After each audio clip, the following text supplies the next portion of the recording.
All right. Good morning, good afternoon, good night, whatever time you're watching this. As always, thanks for watching Common Sense Fishing. So tonight's video, kind of a sad one, but we've got some good news as well. So we've got a little bit of some topics to cover. Got to let you guys know what's been going on, why I haven't been on the last couple of days. What we're going to be doing here in the next couple of weeks, and some awesome things that are coming up ahead.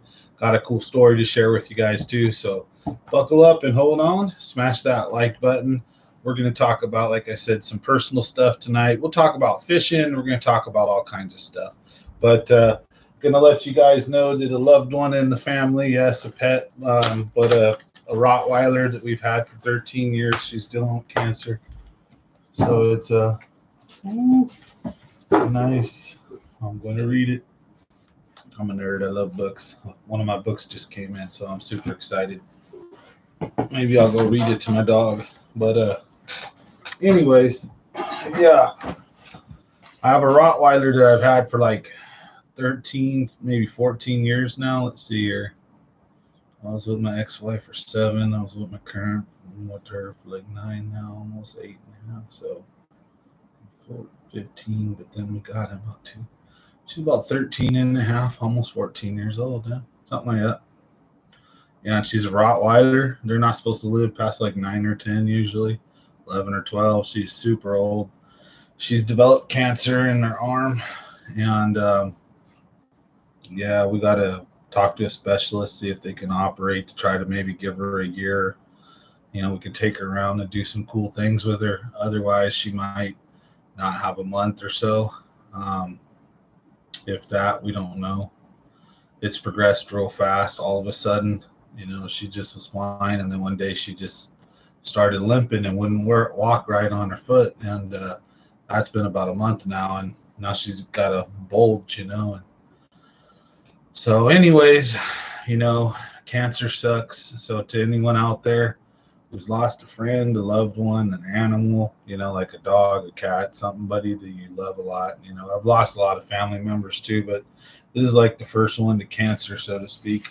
You know, my mom died of other things. My son died during birth, and you know, I've had a lot of friends die of other stuff, but I don't want to like down everybody. So she's not gone yet. We have some options. We're going to look at everything.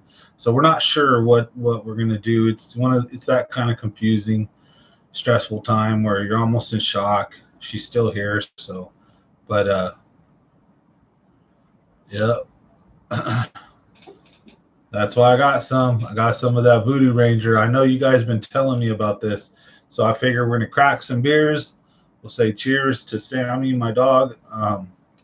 Like I said, I'm gonna share the story with you guys, tell you a bit of maybe our good times, some of the trips we've done and had. You know, talk about if you guys have ever had a loved one or a friend, you know, feel free to comment.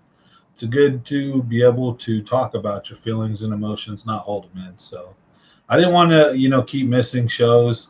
Life goes on, you know, like I said, she's still here. So it's going to get worse when it actually happens, or, you know, I'll be all sad. But right now, I like to celebrate and think about all the good times, share them with you guys a little bit, talk about maybe your guys' best friends. Do you guys have fishing friends?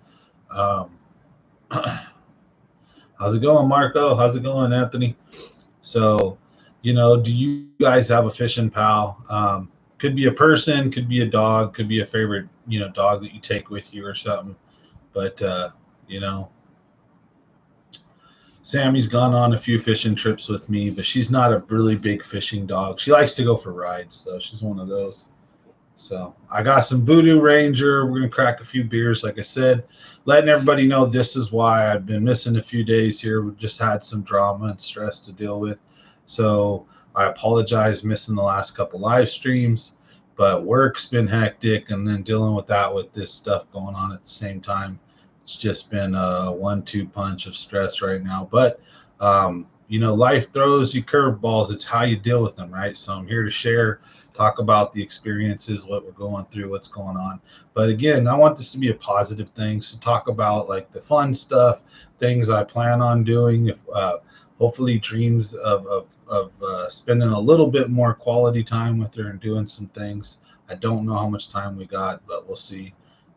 So, you know, I also got to work at the same time. So it's balancing everything out. Got kids and a family. So I was very happy to take everybody out to a Niner game this weekend, thanks to Old Dirty Bassin. So big shout out to him. Appreciate everybody. So appreciate everybody's thoughts and comments, you know. Got Jesse. That's my brother basically right there. Brother from another mother. So let's see. Hey, Sambo, sorry to hear about your bud. You know, we just went through it too. Yeah, same. I heard about your post, man, and you know, I know how it is, and it sucks really bad. And this is like the first dog that I've had last like 12, 13 years like this, and really be like, you know, when you switch, I don't know, some people are always like this, and some people are more see them as pets, and then as you get older, they start becoming family and not pets anymore. And you can't have a pet and not see them like that anymore. You know, when you're a kid, of course, you can have a lizard or whatever, turtle, goldfish. But you had a cat or a dog, it was a pet. You know, you loved it, you petted it, you did whatever, but it was always an animal. But when you get older and you spend a lot of quality time with them, they start to become like family, or they are family, right? So it's a rough time, but I like to think about all the good stuff, all the times. You know, she does not like water, doesn't like fishing. How's it going, Ella? If I know, we need to set up a trip sometime this next week. I think I'm going to be working Wednesday, Thursday, and Friday I already got fishing. So if you want to pick a day, any day next week, message me and let's set it in stone, man. I want to go and have a good time, get my mind off stuff.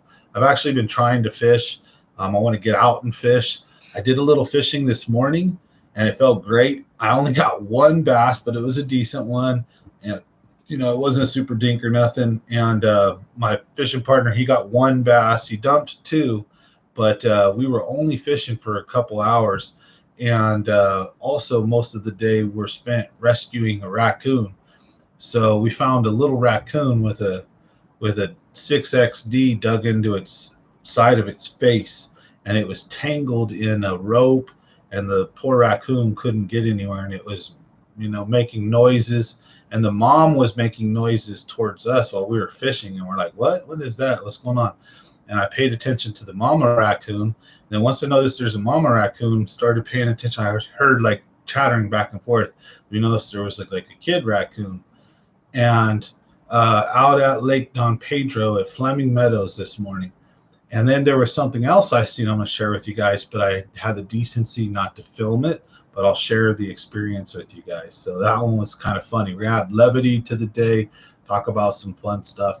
So if you guys get a chance, smash that like button. Hopefully help the channel grow. Let other people find the stream. Thanks for supporting and watching. Okay, so what happened was we see the little raccoon, right? So, and I'm like, we're noticing it can't get away, and it looks like it's near rope. So we figured it's hooked. So we go over there and take a look. Sure enough, it's hooked. We kind of contemplate, can we call a ranger? Should we call somebody? We know we didn't want to leave it like that. So we get the idea. We see that the rope has play, that there's some of it's buried in some like rock, but it's not deep. And then there's some extra of it. And so we net the raccoon. And then we get the rope loose and we pull the boat up, and I record everything. So I'm going to do the video of it, let you guys, you know, I'll narrate it and we'll kind of make it into like a nice little cool story. But the mama raccoon seemed to know we were there to help. And she came up very concerned for her baby and stood on the front of the boat and like stood up and watched us, but didn't attack us. Didn't bare her teeth at us, didn't growl, didn't do anything. She was just constantly watching to make sure we were taking care of, you know, her kid basically. So we hold the little dude down. So I cut the back hook off so he can't get hooked with that too, because it's thrashing around. Then once we got him under control, I was able to finally get the hook mostly out of the ear. I cut it and then tried to push it through. And it seemed like he was all right. So we pulled the lure and all the debris to the side, and then took him and just kind of released him out onto the rocks. And the whole time his mom was watching and him kept telling her, it's all right, Mama, it's all right. And she'd kind of skitter off and watch and stand up and watch us. And then when we'd mess with their baby some more, trying to get the hook out and the baby would make noise, the mom would jump back on and watch. But she never once, like I said, looked threatening. And big old giant raccoon, the mama raccoon, right? We got a baby raccoon with it, and it's not a baby, but it's like an adolescent or like, probably I would assume what would be like a young teenager raccoon, It's a lot smaller, but not a baby, definitely, look like an adolescent. So it was cool. So we saved the raccoon. They ran off and it looked like the mom was like chiding was chittering at it, and they ran off. So we saved a raccoon today. So we'll release a little video of that. And we went out, caught a couple fish, and had some fun at Lake Don Pedro. And also seen a poor dude. I'm not going to describe his boat, his truck, or anything, but he jackknifed his truck or did something trying to launch it. And when going off the ramp, he blew his tire out and looked like he messed up his ball joint or, something like the A-frame or something, or CV axle, whatever it is. I don't know. I'm not a big car mechanic, but everything was just broke in from just this drop off. And that would look like that hurt. I didn't record it. I didn't, catch any of that kind of embarrassment. I would have felt like bad if it was me too. So, they already had help. They were already getting the boat, everything taken care of. So looked like they still went out and fished and had fun. I was like, dude, you go, guys. It was hilarious. It was like after all the drama, they got their boat unhooked from the truck that was all busted up and had another truck drop it. And then waiting for like a tow truck to come and take the other truck and move it. And the two dudes just went fishing.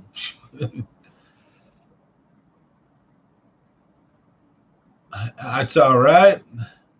We got 6 watching, only 2 likes. Smash the like. Oh, I see 4. If you guys get a chance, smash the like button. Thanks for watching. But if not, and you just want to hang out, thanks for hanging out and watching. If you're new here, appreciate it. If you subscribe, awesome. We're going to be having, and if you're not aware, we have members as well. We're going to be having a members giveaway. For you members, it was supposed to be late last week or early this week, but due to all the drama, apologize. So we're going to have that sometime. It's going to either be the Wednesday or the Friday live stream, and it'll be this week. So members only. Thank you guys. Big shout out to you. We're also going to do a members only live stream upcoming soon. And I've got a members only fishing not tournament, but video that's I think pretty cool planned. That's just for you guys. We're not going to release it to the public. They'll never get it. So big shout out and thank you to the people that support the channel. You guys are awesome. And to all the viewers, subscribers, thanks. So anyways, we were talking about, I've missed a few, and if you're new here, hey, this is Common Sense Fishing. I do fishing live streams where I give tips and tricks. We BS, we talk about all kinds of crap. Usually we try to keep it nice and smooth and cool, focused on fishing. Occasionally I go down rabbit holes, but it's generally a really fun channel. And on the normal side, same channel, like I upload videos about fishing, tournaments, just adventures, all kinds of cool stuff related to fishing and outdoors and stuff like that. But it's just Monday, Wednesday, and Friday we do these live streams. For those of you who obviously know all this, thanks for letting me spew that to the people that may be new here. So anyways, now let's move on. So anyways, we're talking about why I missed a couple of the last few live streams. Again, my dog has cancer. Not sure if she's going to, obviously she's not going to make it. The options are, is it going to be swift?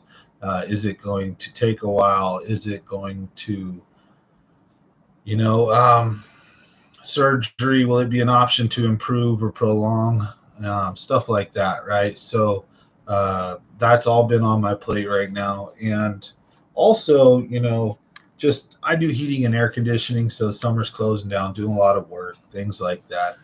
But I really wanted to make sure I found some work, like family life balance. So I took the kids and the wife out we all went to a Niner game, or we took each other out to not a Niner game. We all went to a Giants game the day before, thanks to Virgil.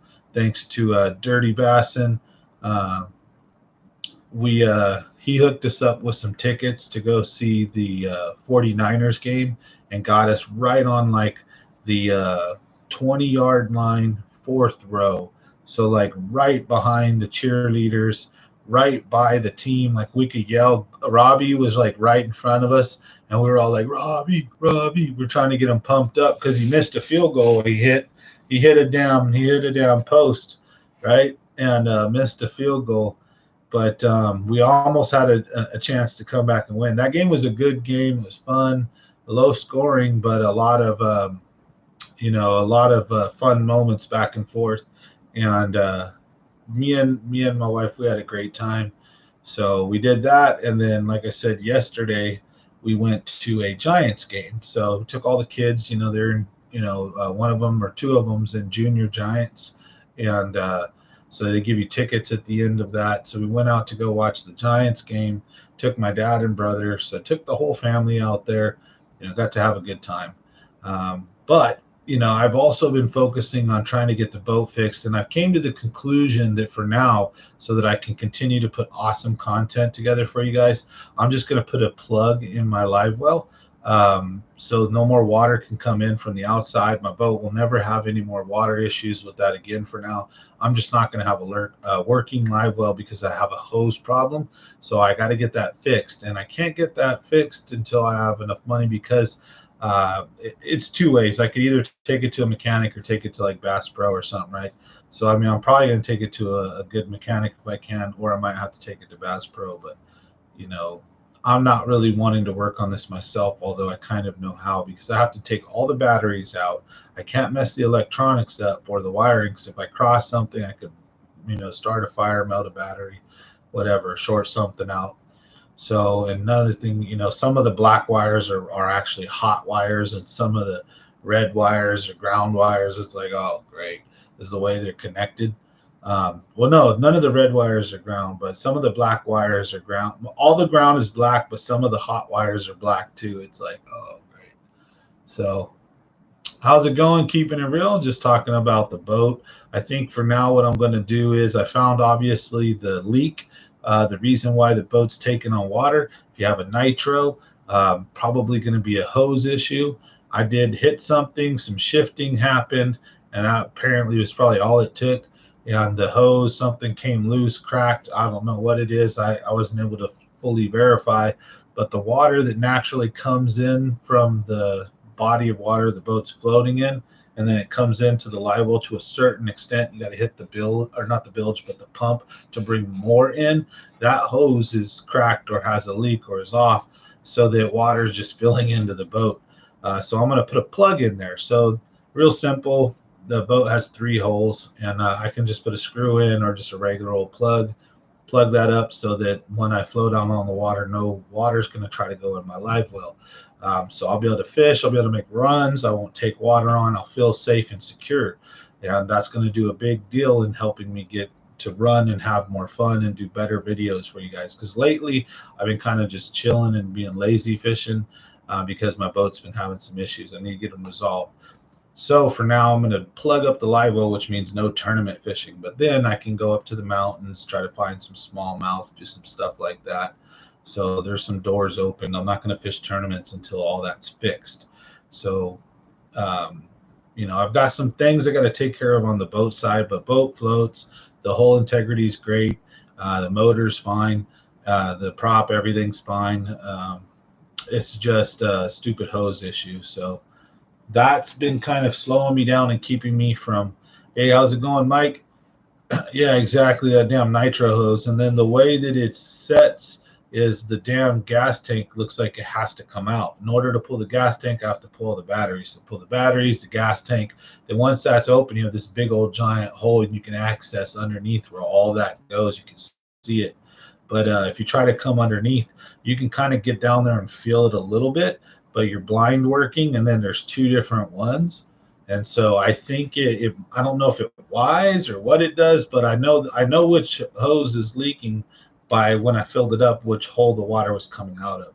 So, yeah, I think you need, it needs to go to a mechanic who's aware of like how the hoses, like where they go, go and run. Or I just got to man up and just run my boat out of gas, basically take all my batteries out, mark all my wires, and then undo the screws and just pull the damn tank out and be a man about it. I mean, undo the stupid, things. But if I screw up, I could start a fire on my boat. I'm not like licensed. So if I do anything slightly wrong, even though I'm an HVAC tech on my own business and I know all about mechanical stuff, that's why I really believe strongly in letting people do their trade, so that if you're an HVAC tech, great, be an HVAC tech, but then don't try to be a fireman, or you know what I mean, or a lawyer. Like, do what you do. Now you can have side things like side hustles, so to speak, but you can't have two main jobs. You know what I mean? Don't work like that, especially if they're very different trade wise or very different like mentally. It's just not usually a good fit. Maybe some people can, but so I don't want to take my boat to, or I don't want to try to work on my boat myself, is what I'm getting at. I pretty much think I could do it, but I don't want to risk me or my family or some dumb happening because like I didn't tighten something the right way or thread it right or do something right, I don't know. So I guess that's me being a scaredy cat right there, right? Making excuses because I technically know what I'm doing. It's just like, oh, I don't want to do it too. So, but I don't have the money to pay someone else quite yet. Hence, I'm going to put a plug in there. So, we're going to be out there doing some more fishing videos here in the next couple weeks. I got a cool video of us saving a raccoon. I got some bass out of Pedro. So we got some videos coming for you guys on the regular side. Also, I've got a whiteboard video I did like a month ago that I really need to break down for you guys. Had a lot of cool information, but I had too much. I just have to edit it. And then, I'll probably, I know I broke down one of the lakes on the live stream. So, we're going to do some more whiteboard stuff, but I really want to focus on getting some more fishing content. I'm going to be at the Delta this Friday. So for sure, another Delta video will be out by probably Monday. Members, you guys will probably see it Saturday or Sunday. As always, you guys get everything early access. Big thank you. So members of the channel, you guys should see some kind of notification this weekend, and in which I'll probably give you an extra day on the week to enjoy it in case you're busy or doing something. But then we'll probably hit it around Tuesday or so. So cool Delta video should be coming out. Me and Virgil usually have a good time. Smack them and have a lot of fun. This time we're going to go smash around by the other end of the Delta. We're going to be in the South Delta, where the river systems come in, San Joaquin and all that, where there's going to be, I think, a little bit more fresh, cold water, not brackish seawater up towards Discovery Bay. I'm not a Delta rat and haven't been there much recently, so I don't know which end's going to be stacked with the Mondos. But I know a lot of people sleep on downtown. I know that a lot of people sleep on the Garlic Brothers area. Well, Garlic Brothers is pretty well known, but heading to the main and fishing up into that, there's a lot of good spots up there. So we'll take you guys around those, have fun, and hopefully put you guys on a bunch of fish. But let's get this Voodoo Ranger. I cracked this thing, and I don't know if I ever took a sip. But thanks, everybody, for watching. Smash that like button. And, yeah, let's do this.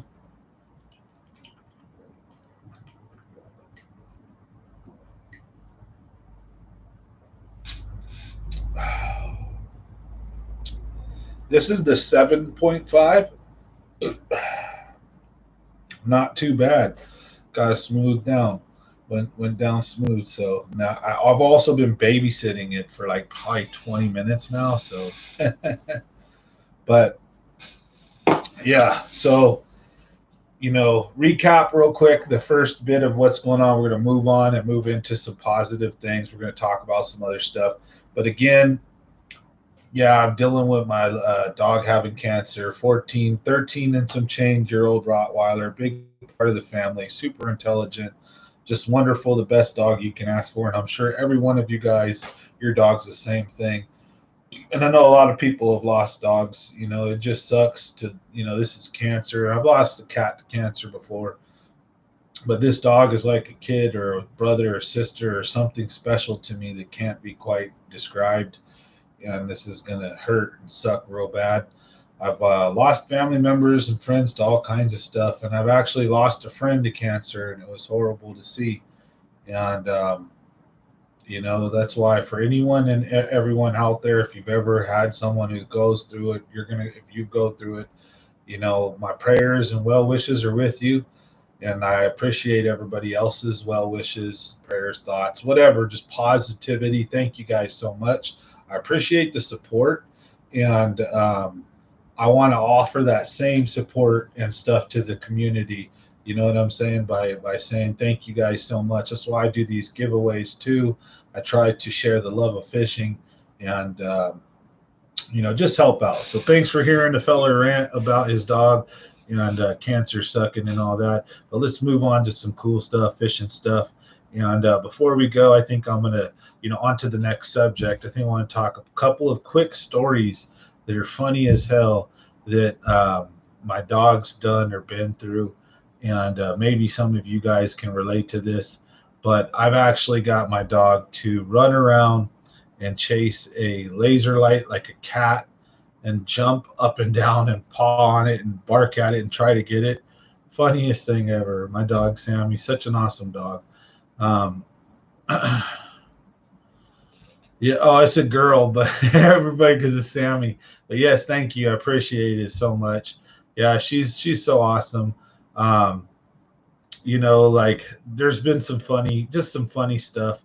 She does not like water. So she had like a boyfriend, what a different Rottweiler that we had for like 5 years that we eventually gave to another family so they could have a good dog and loving family to take care of him. Because it was just hard having two, and he was just a monster. He was a purebred German, and he was huge. He was like 3 times bigger than her, and they had puppies a couple times, but I'm not a puppy mill. I didn't like that stuff. So it was like, all right, we got her fixed, and we took care of him for a long time. Great dog. The boy dog killer, he would eat water. He loved water. So if you took a hose, he'd chase it around with this giant smile on his face and try to bite it. And then if you put it, like, he'd try to get it directly in his mouth and he'd just try to drink it, but he'd start choking on it. It was the funniest shite ever. And then my dog Sammy, she has this real human look where she looks at you like, get the heck away from me with all that. And she will straight run off, and hide from water. And so we took him to the river one time, and I remember tossing, not where it's rapids or anything. We went to a spot where it was a few feet deep, and it was real slow to meander thing for, water for like a long time this way. Now everything's safe. And we tossed them in. And when we tossed Killer in, that boy loved water, and he jumped in and he was so excited and happy. He looked like Baloo from Jungle Book, just playing in the water, happy as can be. This big old retarded happy Rottweiler. And Sammy was like wide-eyed and like, what the hell did you just do to me? Like, I can't believe you. And she's, swimming, and she comes and gets straight beeline for the water. And after that, though, at least like what we could do is if we went in with her and we let her in and we coaxed her all nice, she'll come into the water until it hits her like nips, because she's a female, right? So as soon as it hits her belly, she's like, eh, and then like she'll go real slow until you get there. And she doesn't like to swim, but we would take her and camping with us and all kinds of trips.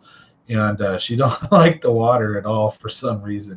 And she knows the word. Dogs are so smart. They know the word bath. So like they know food. They know gotta go potty. You have a well trained dog. They know a lot of different command words: sit, shake, lay down, high five. No, get out of the kitchen. That's a common one, right? And they know what the kitchen is too. They know where the line's at. They'll lay right down on the other side of the line. Tell me your dog don't do that. I know mine does. So she's super smart though. And you say the word bath and she'll get up and walk away. Like you tell her if she wants to take a bath, she ain't having none of it. So it's hilarious. They have a big old scary looking Rottweiler that's just so scared of water. And I've had her whole life. She's never been like put through any kind of water trauma. I don't know what what it was with that dog, but, or what it is. She's still around. What it is with that dog, she just don't like water. So cheers to everybody out there. Thanks for watching. Smash that like button for Sammy. I'm going to be talking to a specialist on Friday to see if we can do a surgery to remove it, like as much of it as we can, to give her, maybe a little more time and maybe a little bit more comfort. But if not, it's just going to be take care of her until.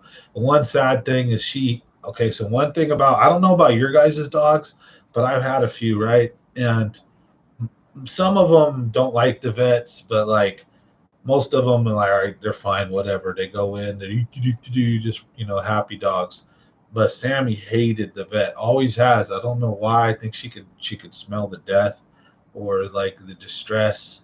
She could smell the like or something, maybe doggy spirits. I don't know, but she did not like going to the doctor. She did not like going from birth, from at any age did she ever like. She would fight it tooth and nail and hated it, and she'd be so happy to get out of there, but would fight you every second to go in. She'd stop at the door. It wasn't about the waiting room. It was the building. She knew.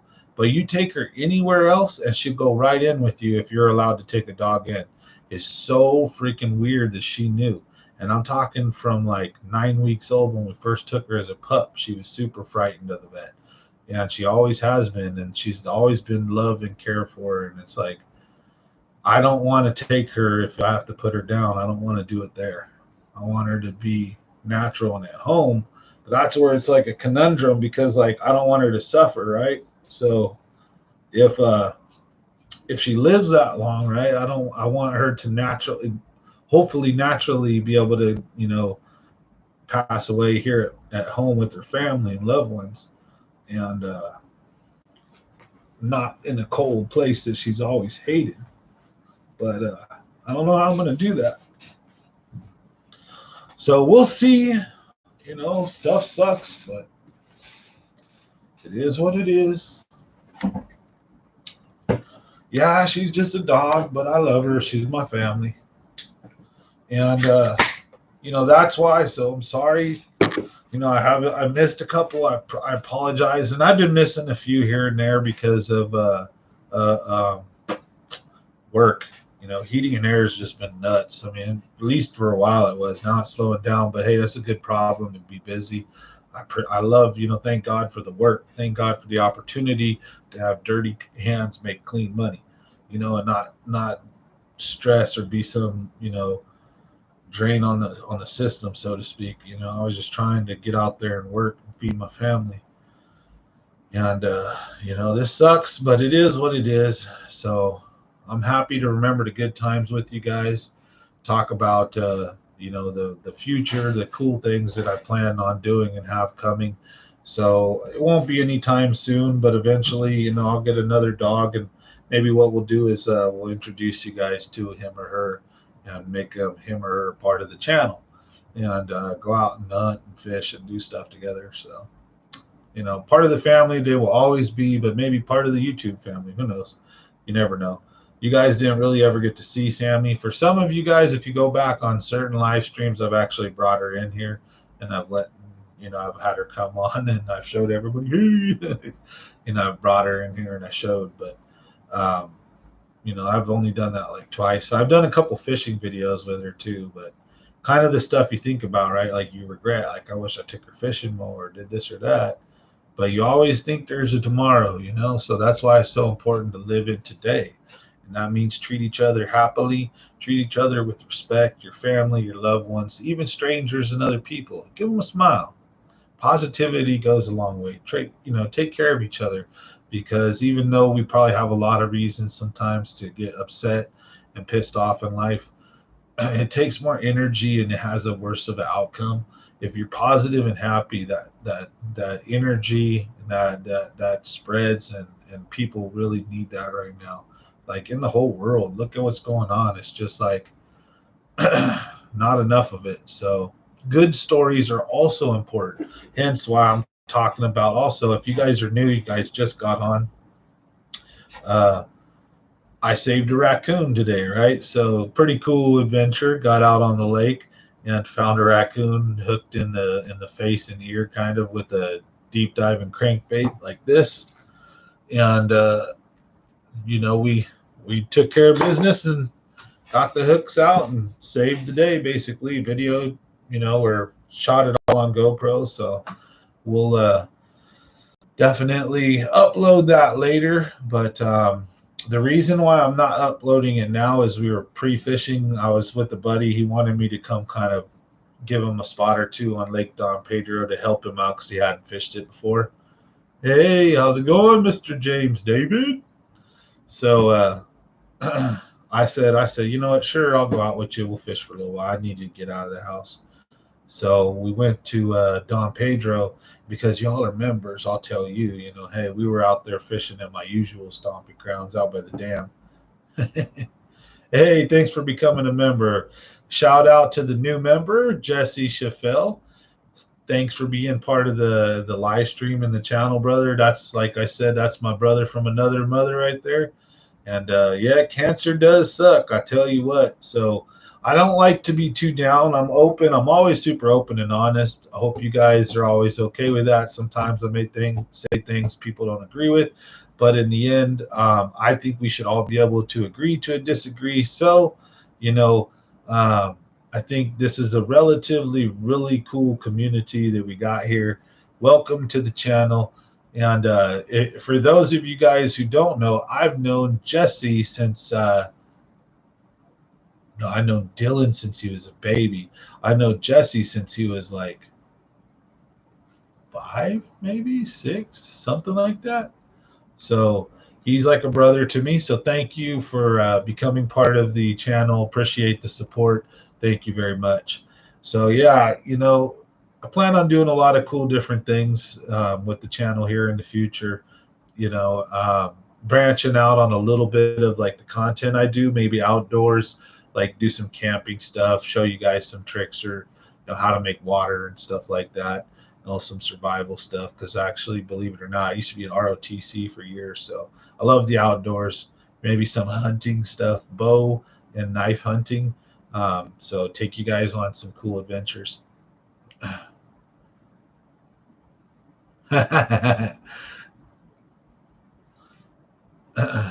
Yep. Thanks, Jesse.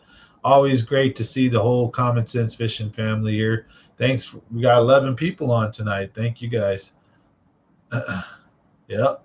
We got a great little group of people here. So thank you guys all. But for everyone else too, when, life kicks you in the balls, that's why it's good to have a good support group, family, friends. Don't be afraid to reach out to people. There's a lot of buttholes in life, but believe it or not, there's a lot more nice people than you think. And, it's good to share positive vibes too. So, that's why I was telling you guys some of the fun stories, that me and Sammy have been through, some of the fun times, some of the cool stuff. Also, I want to talk about some of the things that we're looking forward to in this channel soon. So I appreciate everybody's support, and I've got 200 and almost 300 and something videos. Haven't been on YouTube long. I've done a lot of cool stuff, but I plan on doing much better stuff, better editing, better content, more broken down with the lures, some clear and concise stuff along, information along with the video and pictures to go along with it, not too much fluff and stuff on some videos. And then some videos would be just a doorway or a hangout session, so to speak, a doorway into the life of hanging out or fishing when we're doing something cool, like our live stream at the lake. So, on Common Sense Fishing here, I plan on doing a lot of cool changes and things that are positive. As always, remember that members, we have a giveaway once a month. And members, your guys' giveaway was supposed to be like last weekend or last Friday, but I, been stressing and dealing with all this. So we're going to have it this week. And I'm super excited. I got Jeff Garcia got his autographed baseball today.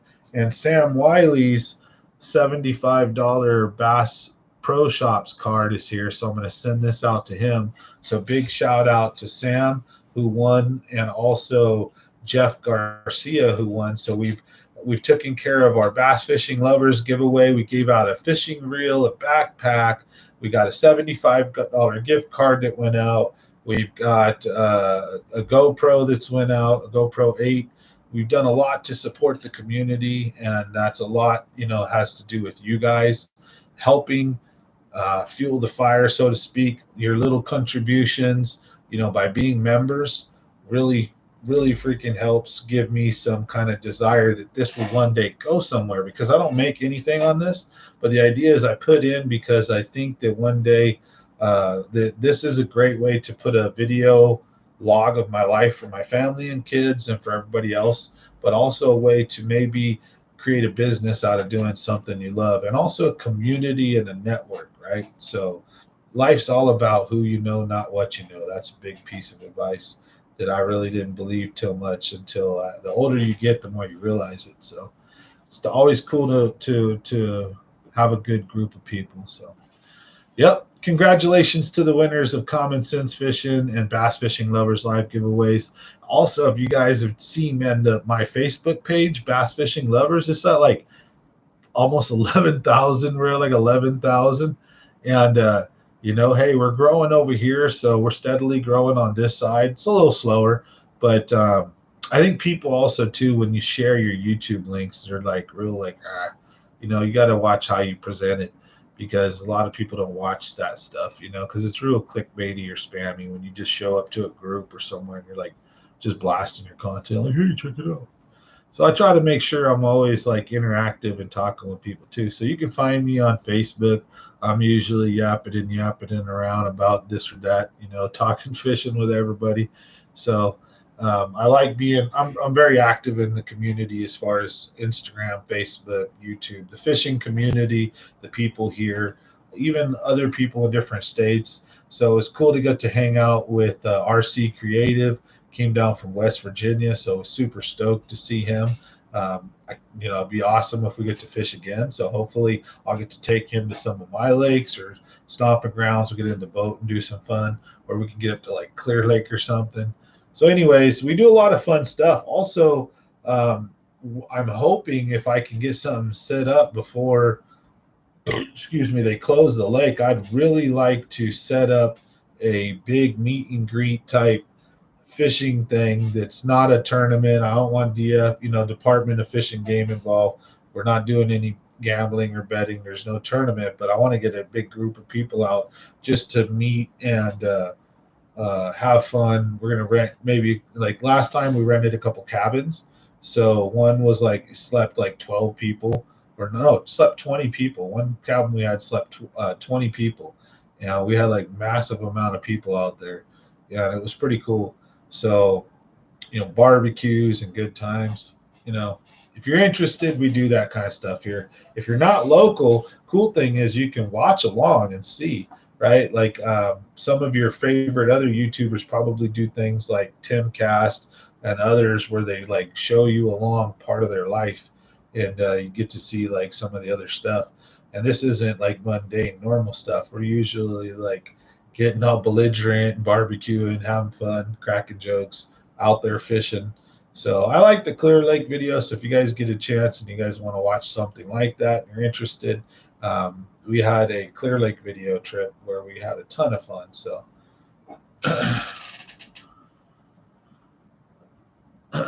yeah, that was cool. Yeah, that was cool. The video went viral. I was like waiting for it because I had signed some stuff with Junkin Media.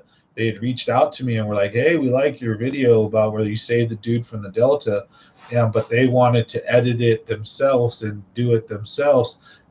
And they were like, can you send us the files without music and without stuff, without your effects and stuff? So I'm like, sure. So I gave them the original, and we signed like an agreement. If it makes money, I get like a percentage of it or something. So we'll see. I haven't seen anything from it. But that one video alone has almost 400,000 views on Facebook. I don't know if they've done one on YouTube yet, right? If they've released a YouTube version of it or not. Maybe not, since my version's already out there. I don't know. We'll see. But cool little thing, that was a cool little thing. Just having your camera on, and you're having your GoPro with you at the right time, right place, and just shooting some stuff could really, have a video that makes an impact or an effect. A lot of people see it, and then framing is everything. So my video is 30 minutes long. You might see it and see one thing, and then when you see their like little 3-minute edited clip with music and titling, it makes you feel a completely different way. It's weird. So marketing's everything, ain't it? It's some crazy stuff. So if you don't know what I'm talking about, check it out. I've got a video where I basically kind of saved, not really saved a dude. I don't think it like that we saved his life or anything. We helped him out. That's how I like to see it. I think he would have lived and been fine had we not pulled him out of the water, unless maybe hypothermia, which is why I pulled him out. So if you guys want, for a quick little minute, we're going to talk boat safety, right? And this is going to tie a cool story in. So just hang with me for a brief second. But technically, in any kind of incident, not a boat, but a crash, a fall, boat, if someone sustains great bodily harm and they may have neck or back injury, you really don't want to move them, right? Because you can make the injury worse. So it's really hard to tell what to do. In the sense of a fire, if a car's on fire, someone's in a burning house, even if there is some back or neck damage, probably better you get them out than let them burn, right? But in California, the laws are screwed. They can sue you. But I'll let you guys in on a secret. Why I did what I did. Okay, so one, you should not do that. So if you find someone generally after an accident, or when you watch the accident, try not to move the body, the neck, or the anything that could cause paralyzation, head, neck, and the body, unless absolutely necessary, right? So this guy was that's cool, dude. So um, but this guy, he was moving his head around when we pulled up to him. He was kind of he looked at us, so he had control of his own neck and his head. And then while he was in there, at first he looked lifeless, but I started seeing him move his arms and legs. So I knew even if there was damage, he wasn't like completely screwed. And then before we pulled him out, we actually got him near the boat. And then I wasn't sure if we should take him to shore or pull him out, because either way, eventually he had to be hauled out by somebody. And I didn't know the water. It was like May or something, but the water was pretty cold still. It was like, I don't know if he would have got hypothermia or not. I was thinking about that. Old dude could get hypothermia. Could being in the water for a prolonged period be more dangerous than pulling him out? And I just decided to act. So I pulled the old man out of the drink and did what I felt was right. Just like in one instance in my life, unfortunately, I witnessed one of my buddies. We all crashed and we were stuck underwater, sunk upside down, and it took 10 minutes for me to pull my buddy out of that vehicle from underneath the water. And nobody could help because everyone was shell shocked from the crash and nobody could go under. So I had to overcome all that fear, pull him out, get him to the shore. And then once we got him to the shore, got them all hauled up, and then the fireman showed up, and I gave him rescue breathing while the fireman pumped his heart, and we brought him back to life. It was like the scariest, craziest thing. Sometimes you just act. You don't think. You just do. And I did what I think anybody else should have done or would have done. Just like we seen the little raccoon today. I couldn't leave that dude. We couldn't leave him just with a hook in his face attached to some rope. We had to do something. So we rolled up on him and netted him and took a pair of dikes and cut the back hook away so that it wouldn't get him, like he wouldn't get double hooked. And then proceeded to try to remove the front hook. Couldn't remove it, so we clipped the hook and tried to kind of halfway feed it through, but we clipped it and left like this much. I'm pretty sure it'll rot or fall out or infect and come out, but hopefully, he'll be all right. Tough animal, raccoons, right? So, and it was just in the ear, like a little piercing. So, but because the other one was in his face, but we got that out. So it was just one little thing was in it, and he was flipping out. So we just cut it, and I pulled on it. I'm not sure I got all of it. I think I did, but there might have been a piece still in there. So not sure. But you got to sometimes just not sometimes every time got to do what's right. And sometimes we don't, but I don't know. I try to anyways. So ask me, common sense fishing. Try to help out sometimes. Just do whatever. You know, it is what it is. That's how I always say and feel about it. Life is complicated, so I just go about it trying to be a good person. Don't always succeed though. But hey, where are we at? We're talking fishing now. So I was going off on a tangent there. My dogs got me all like it sucks to go what I'm going through, but I wanted to get on and share it with you guys. I didn't want to bum everybody out. I wanted to talk some positive stuff, but we do have some fishing news. Like I said, the boats, like the plug's getting put in, so the boat's going to be fine. We got fishing videos coming, going out Friday, giveaway coming next week, and yeah, wasn't there was a couple other things I wanted to touch basis on. Um, Damn it. I know I was going to give some tips or tricks too right now. It seems like the lakes are really tough right now. And it looks like, based on what I've seen on Fish Finder, that the fish are in anywhere from like 15 to like 30 feet deep. They're hitting drop shots real slow, almost dead stick. And they're also top water out over massive spans of water, 100 feet, and they're sitting on the top. So, and they're not hitting anything. It's crazy. And there's not a lot of them. They're coming and moving, and they're not really always at the top. Most of the time, they're actually, if I'm looking at the fish finder, they're at like 15 to 20, 30 feet suspended, in that range. So they're real hard boogers to catch right now, but we only spent a few hours, and we caught two decent largemouth and dumped two others, and then like I said, we saved that raccoon. So um, that video is going to come out after this weekend specifically, because I'm just going to include the fish and the raccoon saving for the whole video. I'll release a short version of the raccoon being saved probably tomorrow. So if you guys are interested in that, have a nice little cool little 2 or 3 minute clip with some music and make you feel good stuff. And you can watch us pull the raccoon, get the hook out, save them, and let them go. It's cute. You watch the mom get all worried and like, what are you doing with my kid? So, but got some cool stuff coming up. Like I said, I also want to try to get up to like Lake Almanor and up into the Sierra Nevadas, do some smallmouth fishing. The smoke's just insane right now. And there's a lot of other stuff on my plate. So if we don't get around to that, that will be a big target for next year. Um, I'm also thinking about doing like a deep sea fishing trip where I pay to go fish out of like Santa Cruz or Monterey. Take you guys along for the ride.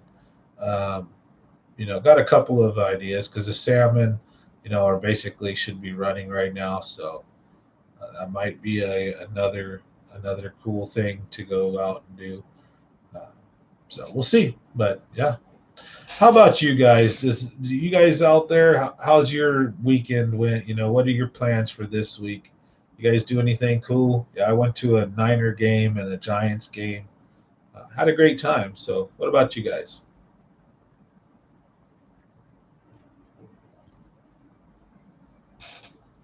And if not, I'm gonna keep talking while I watch the comments because I realize some of you guys may be listening to this like a podcast.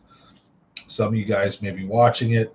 Um, and so for those of you guys and gals listening, like to keep things fresh and going, like to keep covering topics and stuff, but also want to make sure I'm doing it thorough enough so it makes sense. We're taking stuff away from it. I like to have a conversation though. So for the keyboard warriors, for those of you who are chatty, or you're on it, if you want to talk, you have topics or things you want to discuss, you got questions, anything you want to chat about, I'm always here for you. So feel free to leave a comment. And other than that,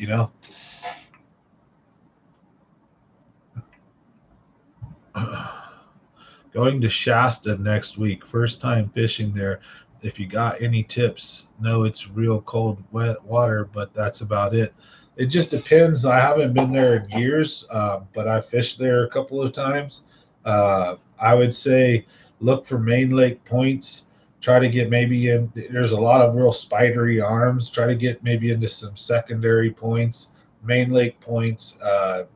If you're fishing it from shore, pick a, I forget which launch it is, but there's a certain ramp that's got a nice little shoreline. You can walk around it and fish. But it depends if you're taking a kayak or you're shore fishing.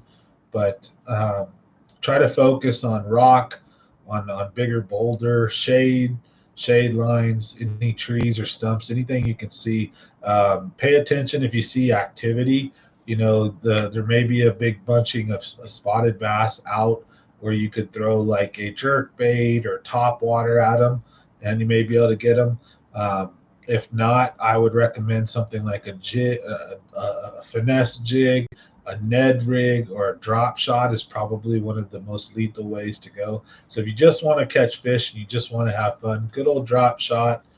I'd stick with big boulders, north end of the lake, or find wherever the fresh water is coming in. So basically, look on a map and study the rivers that feed it, or any kind of snowpack that might feed it, and fish up by that. Find the colder, fresher water if you can. Like I said, depends on if you're fishing from a boat or fishing from shore.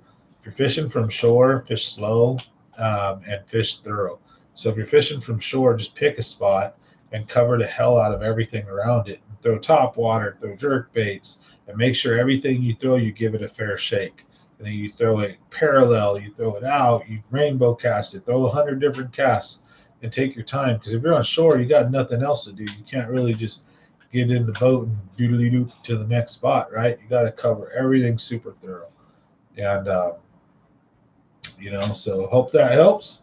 But, try to give some tips and tricks, anything that I can to help out. If you guys are fishing, or, you got any questions about other stuff in life, I'm always here to yap and chat with you guys. But this has just been a specifically weird time, again, because I've had so much time last year to focus in my YouTube channel and into putting to putting a lot of effort into putting quality product out there for you guys. And I got excited doing this live stream, but with the heating and air conditioning, really heating up this summer and me getting a lot more busy, it's put a strain on how often I can,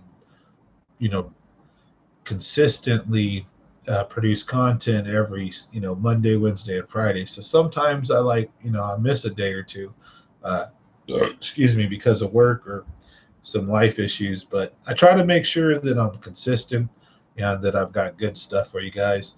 I know some nights it's just me chatting and hanging out with you guys, kind of like tonight. Some nights I really try to give you guys some really, in my opinion, good tips and information.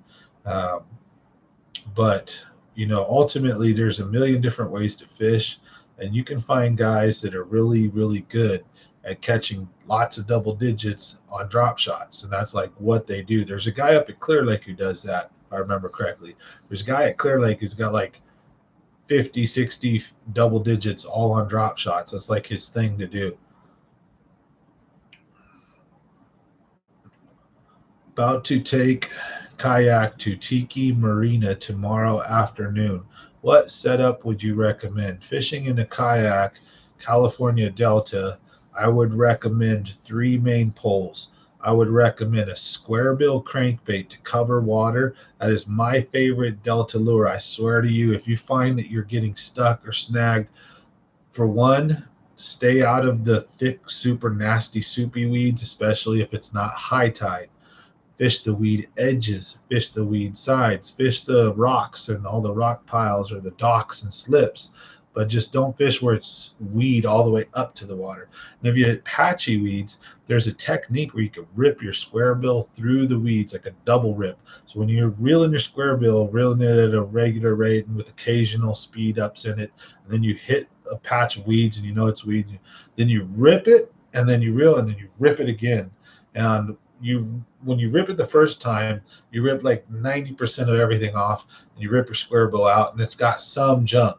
And then because you had all that momentum, and when you stop, the square bill, the junk kind of keeps going forward, and the square bill starts to float backwards. And then when you rip it again, you separate anything else. So a double rip, you can use a square bill through almost pure weeds. It is the baddest lure, in my opinion, at the Delta. Like, I just love a square bill. Ish Monroe, I'll carry usually 4 different ones. I'll have a cold-blooded or a Delta crawl. I'll have a biggie and I'll have a small, maybe a bumpin' and a silent, and then I'll have like a minnow or shad imitated color one, right? So square bill #1 on a nice flexible medium rod. Hopefully bait caster, if not a spinning rod with 12-pound, 14-pound.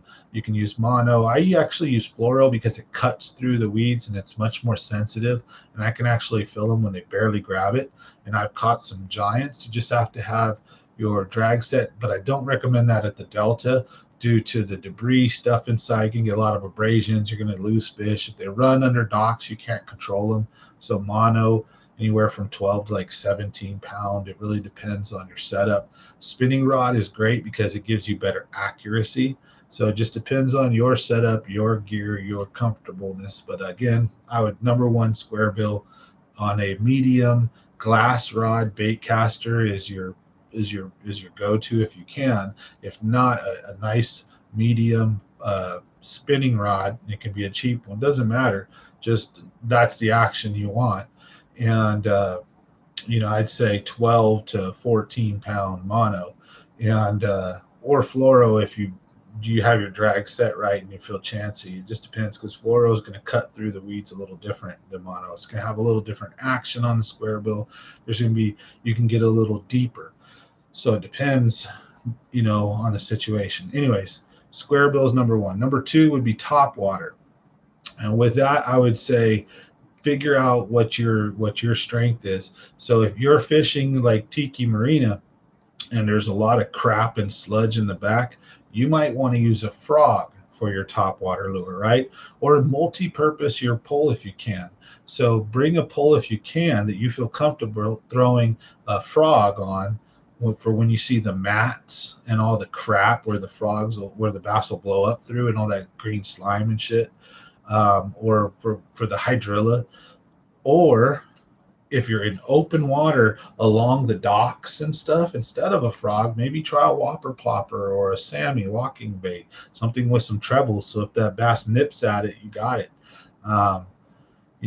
Couple of different things, because if you notice that you get bit but the fish miss a lot on the frog, then change to the whopper plopper, change to a popper, change to something else. A popper is a very, very sleeper lure, and by the way, you can throw the popper on the same pole that you threw the square bill crankbait, medium action spinning or bait caster actually, and a popper to bloop bloop, wait, bloop bloop bloop, boom.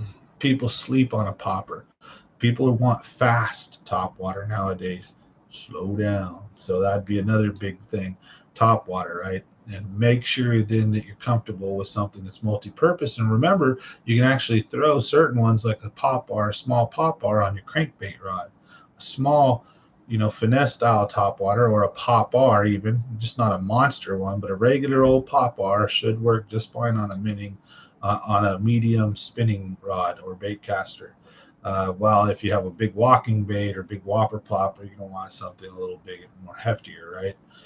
With a different kind of tip and all that. So that's why one rod and you might even be able to throw a jig or an LV500 on that same particular rod if you kind of use a multi-purpose rod with a similar length and action. That would be my 2. Top water, square bill, and #3. And remember, you can also throw a spinner bait too for backup on the other rods. Which one I would use? Maybe the medium, but if you're hitting stuff, I feel that the more medium, heavier, the top water style rod is going to have that. You can rip your spinner bait out of crap and clean the blades off. Just got to remember to slow roll it.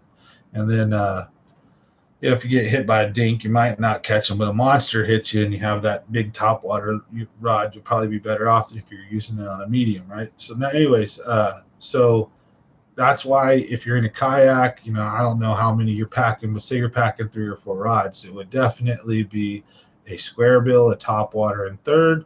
Final would be like a Cinco, Texas rig, bottom bouncing type of pole, bait caster or spinning, pick your choice, whichever you feel comfortable with, but something that you would throw a Texas rig or a Cinco on.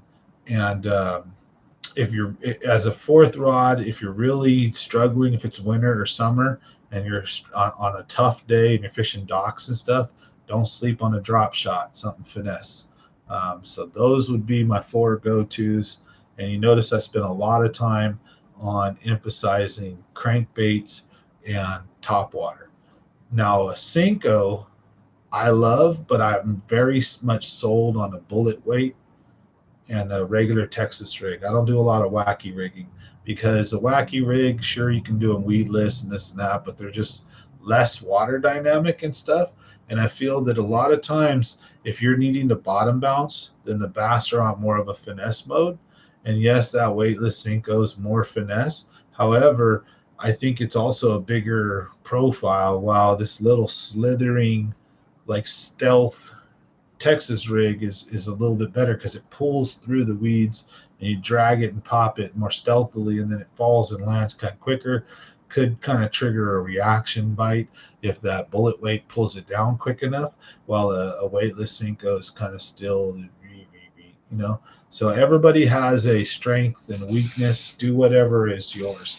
And you'll notice, like I said, I fish different. So a lot of guys fish the weightless Cinco. I would use a Texas rig, but hopefully that helps out. But that is exactly how I fish the Delta, to be very honest. Like almost 90% of the time, I just cruise around with a square bill crankbait of various different sizes and colors, a bottom bouncer like a Texas rig worm, and top water.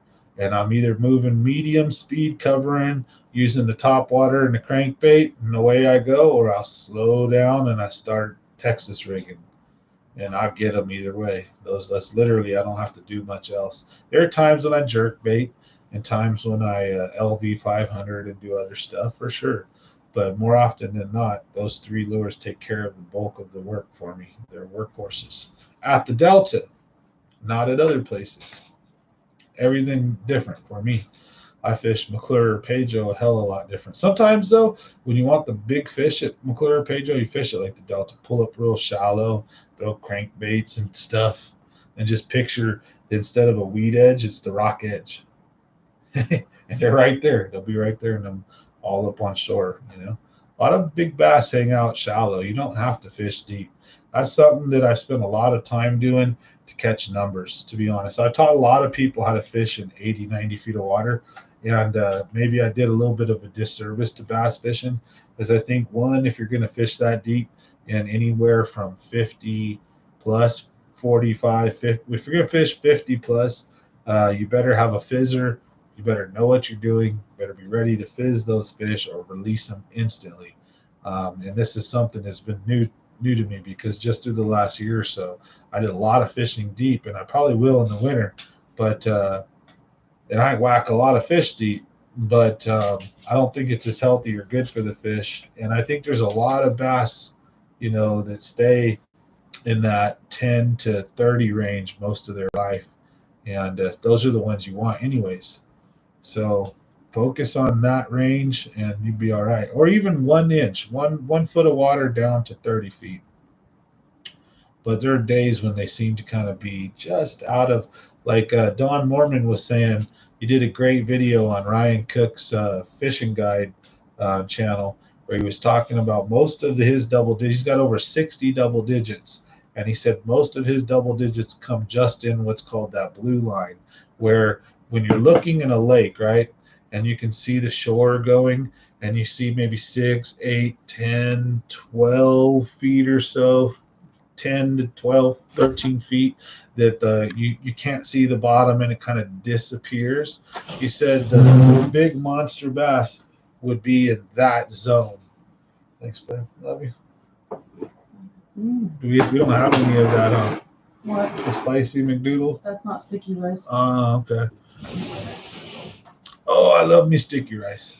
So, and that's true as far as from my experiences. A lot of the best fish have come in that kind of that zone where you can the fish I think can look up and see stuff, but they're like hidden because they're hidden from birds, predators, fishermen, just out of eyesight. Like they're not stupid. I think they know what that is, and they're looking for bait. They're not look. They don't want to be messed with by fishermen.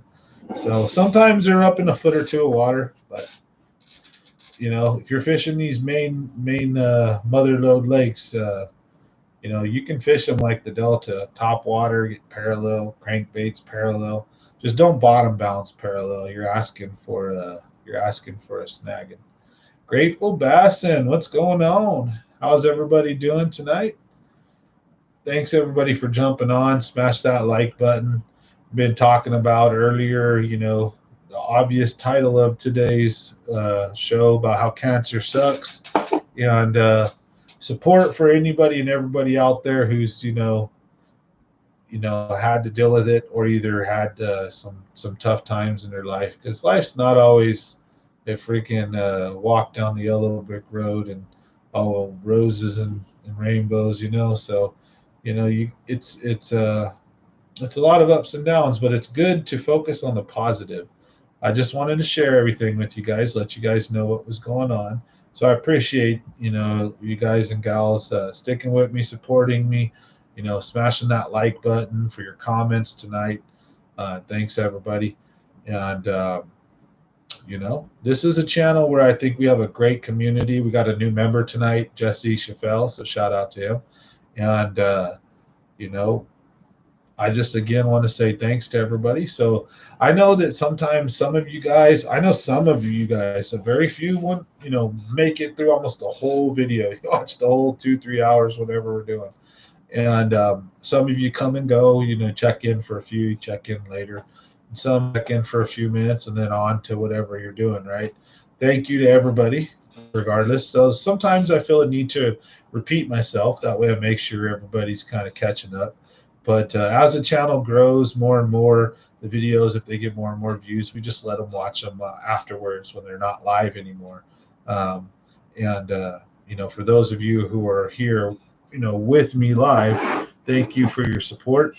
Look at the wife. You guys who have been with me for a long time knows usually when I've been doing this religiously like this, I get on my channel. I'm sitting in here about 5:30, starting dinner, trying to help out.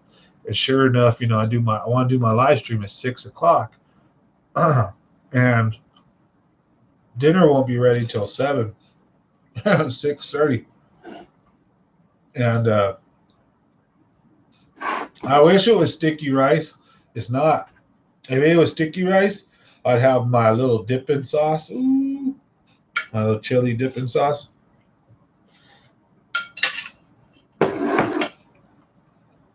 Trying to be healthy. Green beans, white rice, one piece of chicken. I'm cool with that, but I'm over here with the beer, right? Salud and cheers, everybody. Thank you guys and gals for watching. Happy Monday. Hope you guys have a blessed week. Hope you had a blessed weekend. I got to watch the Niner game and the Giants game, and I went in a fit of depression, like all stressed out, wanting to like make myself feel better. I bought like 10 baseballs from the Giants stadium. I got a bunch of autographed baseballs. I was like, ooh. Not the wisest financial decision, but at the rate of inflation, they'll make me rich. Next year, they'll be worth $150 each. I'm just joking, but yeah, I did. I bought like 10. I bought these. It's cool. I like how little quick tangent, if you guys don't mind. If you guys are sports lovers, right? You go to any, I don't know about any stadium, but for example, the San Francisco Giants baseball team has a store called the Clubhouse Store, and there's a bunch of them all around the store.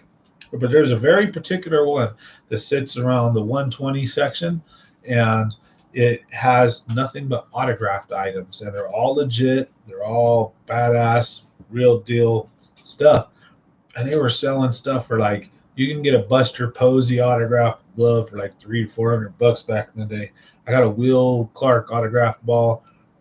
I got a Buster Posey autographed ball. Now they want like $800 for like an autographed Buster Posey. I'm like, what?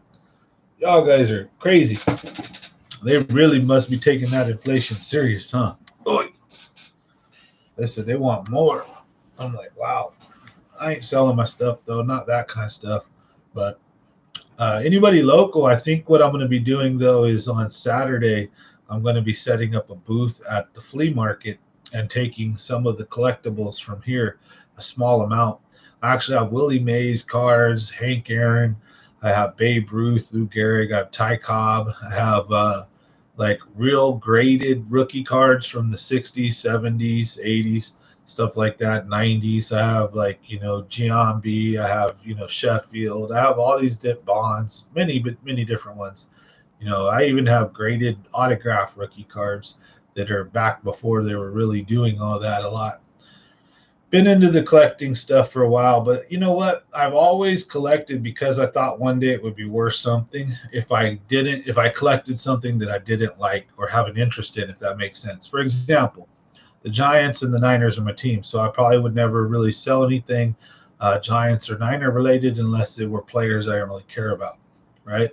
But if I'm there and I see like a Vikings, and it's like a Randy Moss Vikings autograph thing, and it's like on sale. I'm like, and it's a really good deal, and it's all legit, and it's in the actual, NFL store or something. Then I'm buying that, and then maybe one day resell it. So I'm gonna take some of the stuff, probably set up a booth and do that.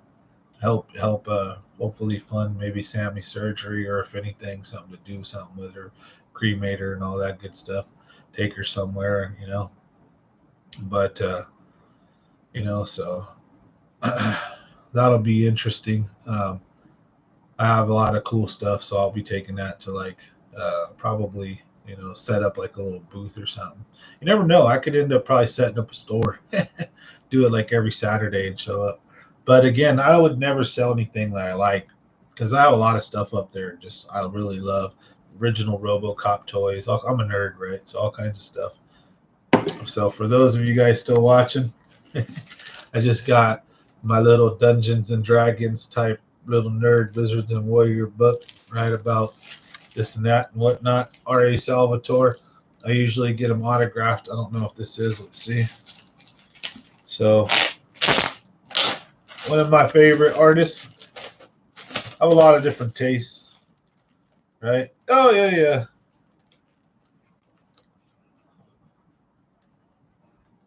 Yep, autograph. There we go. To Sam. Under the Merry Dancers, R.A. Salvatore. Sweet. So I look forward to spending some quality time just relaxing and reading. If you guys haven't, try grabbing a book and read every once in a while. It feels good, man. Just kick it back. It's kind of like when you get on YouTube and you sit back and you just watch movies or videos. But the difference is you ever notice sometimes after watching YouTube for like a couple hours, when you're done, you don't really remember anything of what you just watched, or you didn't learn or really gain anything. You were just entertained for an hour. Hey, that's what I try to do, is entertain. But I still try to teach, make memorative moments. But a book is something that you'll always remember. The story will be like a movie that you watched. The character development, just everything, so much different and better. It's entertaining, it relaxing, takes your time, just like hanging out, but provides your brain with stimulation and good for you. So anyways, turn into a PSA. Nerds, read your books. I don't know, you guys remember the Nerds movie where like at the end everybody's like, I'm a nerd too. Like, screw it, you know it.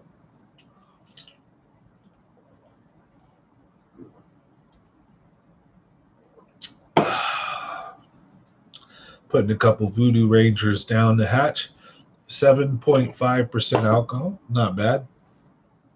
So again, big thank you to all my members. Thank you to all the subscribers, all the viewers. I couldn't do this without you guys. So thanks for tolerating me missing up on missing a few days. Understanding, HVAC keeps me busy. Life sometimes keeps us busy, but I still want to try to make sure I don't forget you. I guys, I do quality content, try to make sure I keep uploading excuse me, live streams religiously so we can chill and talk and have fun, learn stuff and share. Uh, and the fishing content, that's what I've really been a little kind of upset at myself about, because I try to make sure I make these live streams for you guys and gals, and that's awesome. We always hang out and have fun, good times here. But I really feel lacking in the fishing department, where I haven't got to put out a lot of content. But I only get to go like once a week, and then sometimes even that gets busted, and something happens. So more fishing videos coming, though. We're going to be at the Delta. I'm going to be there this Friday, and I'm looking at probably fishing out of Lads, right? And then what we're going to do is we're going to go from Lads, we're going to go south. I'm going to take you guys to where all the big ships and stuff are at. We're going to fish that Rocky Point. We might even shoot into downtown, fish a little bit of like the docks and structure in there. Just depends. Usually that can be good when there's a lot of water coming into the Delta, and that's kind of cleaner. But I don't think that'll be the ticket. So I'll probably stop right before the bridge in those bays and all along all that rocky riprap. We'll fish it up. We're going to go into like where Smith Canal is at, Lois Park. We're going to show you guys some of my stomping grounds around there. There's a couple of pull-offs and areas that I like to fish. There's a couple of ships and little dockyards that are right there on the main that I like to fish. We're going to take you guys through all of those. Then we're going to run up to Garlic Brothers. We're going to smash us a couple of drinks. We're going to get wasted in a sense. Not too bad, because someone's got to be a sober driver. And we're going to have a nice lunch. I think I'm going to take you guys on our little adventure. So record the lunch and everything. And kind of condense it down, maybe catch a couple of our good jokes or, fun times. But that's what we usually do when we go fishing, and go with a buddy or two. We usually have a ton of fun. We stop in at Garlic Brothers and go get lunch, or we stop at like the Rusty Porthole and go eat lunch. It just depends on what area of the Delta we're at, but we usually always pull off and have a nice meal, get out of the heat, and just relax, put our feet up and tell stories and have fun, and then go back out refreshed, ready to knock them dead, right? Woo! Exactly. So that's what I'm going to show. We'll take you guys on a full adventure. So that's Friday. And for you members, you guys get early access, so that you guys will probably get this weekend. Now, hell if I know. I know you're moving, brother, so we've got to make sure we set up a trip. I know for a fact that most of this week's already no bueno, because I'm going to take on some work, I think, Thursday and Wednesday, Thursday. I'm fishing already the Delta Friday, and then this is already Monday, and I think Tuesday I'm going to take care of some personal things, and I've got a couple service calls I got to run, make a little money for myself. So I'm already pretty much booked up. And then Friday, we also have an appointment with the cancer doctor. So we got to talk to the dog, the cancer doctor that would operate on the dog, and find out, like, is it operable? Like, what does he think? What are the costs and prices? Because I don't know if we can even afford it. And then go back to the other doctor if not, and we need to figure out, like, I want to have her at home the whole time, so I got to see if there's a way a doctor do home visits, or how do we euthanize a dog if we have to, not at the shelter, because I won't take her there, and then I don't want to do it if I have to. I want it to be natural, but a lot of crazy stuff I got to figure out here in the next couple of weeks. So please, bear with me. I appreciate everybody's support, but I wanted to let everybody know why and what's going on right now, so that you guys hopefully can just understand why the channel has had a few little, just slowdowns and stuff, because I really take this as like a second job. I love doing this. I take it as not even just a job, but like a hobby. And I don't like missing the shows. I don't also like fishing gets you, out on the water to stress relief and relax. So it's awesome to fish. And this has just been really tough.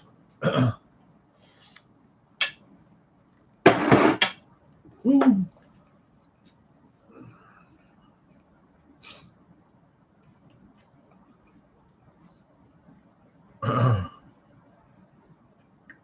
Uh-oh. What's my brother saying?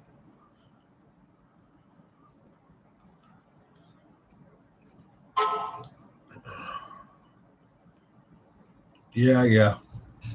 My brother was like, this ain't the first time he saved a life. Yeah. First time was nuts. I don't ever want to go through something like that again. Trust me. Y'all would not want to be yeah. I told you guys a story. Yeah. Anyways, so my brother was just texting or doing something. So I was like, what the heck? I got a notification on my phone, was checking it out real quick. My bad. Gotta stay off of that, huh? Like, I gotta turn this thing off when I do my live streams. That way, like, you guys get my undivided attention. I'm not reacting to nothing, so let's turn this thing off. There we go. All right. Well, we got about an hour and a half here. So we covered the topics of, unfortunately, the topic of tonight, right? Cancer sucks. A lot of us have gone through similar stuff with family members, animals, pets, loved ones, stuff like that. Life can be tough, but life's also awesome. A lot of good things, positive things planned. Um, and, cool community here. We just got another member tonight. So shout out again to Jesse. And that's what life's all about right there. Do what you love, share it with others, be a good person, right? That's what we try to promote here. Oh, man, no. I'm hoping now that I'm going to be plugging up the live well hole, I can get this toy drive up and running a little more. So we've got like what? 4 bikes, 5 bikes here, 2 out there, and 2 boxes of toys so far. And it's August. Hopefully we can get some more. We got to step my game up on that. So we'll do more toy drive stuff, put more information out on Facebook. So I'm going to be excited to try to pump that up as we get closer to Christmas. Take care of as many kids as possible. Last year we took care of 200. So positive things, doing stuff for the community. We just got finished with our giveaways. Goodness, we had like a giveaway extravaganza. I basically gave away, we had 2 reels, a backpack, a GoPro, lure packs, and also a Bass Pro Shop gift card. Bunch of stuff.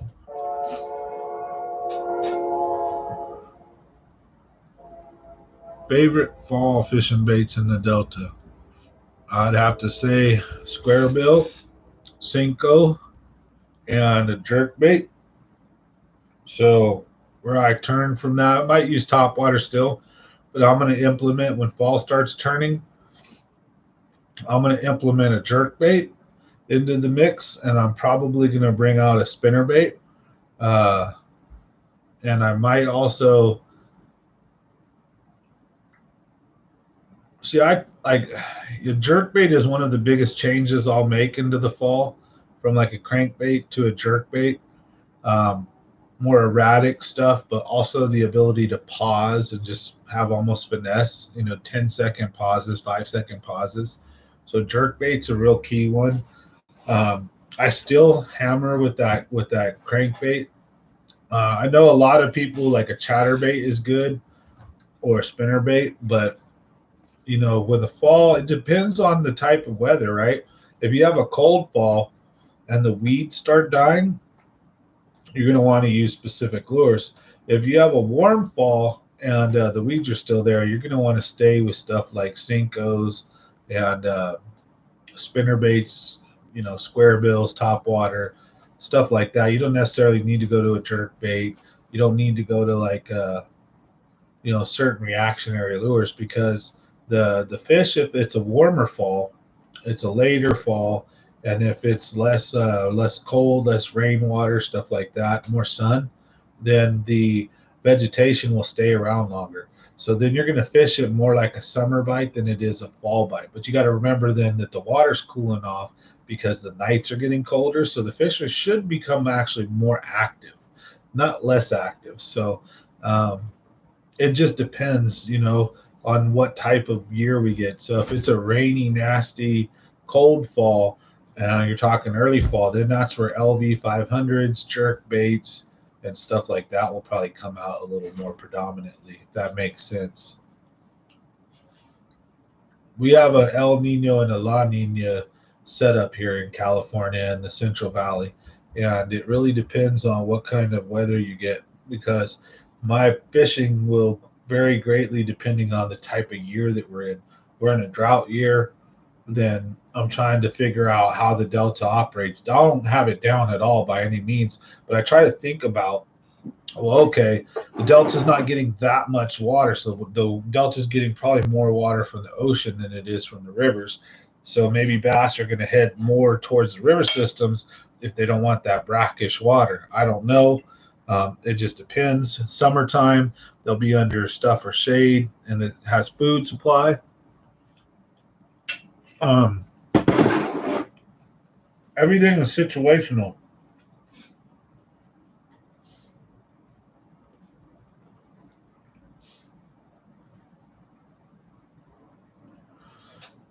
Not like I'm trying to plug a competitor or anything.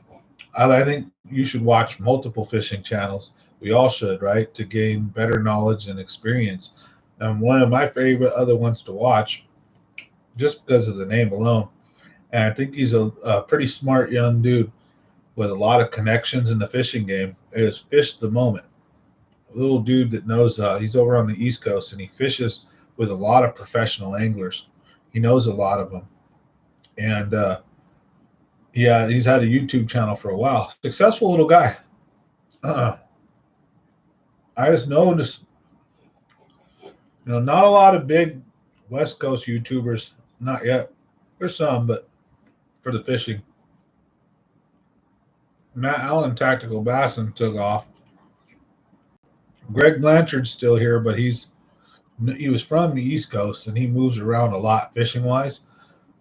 And you've got like Bearded and a bunch of others, Frey, that they've got small amounts, just like me, or Coach Miguel, a couple others. So there's some cool channels out there that you'd be sleeping on that have some good content. Frey gets up into the river systems, fishes a lot of weird stuff with his flat bottom boat. So he's got good content too, right? Coach Miguel, Bearded Bassin, in deep on the Delta with Steve Cooper. They're kind of like Delta rats. They fish the Delta a lot, so they're good dudes to put you on that. Frey fishes all around too a lot.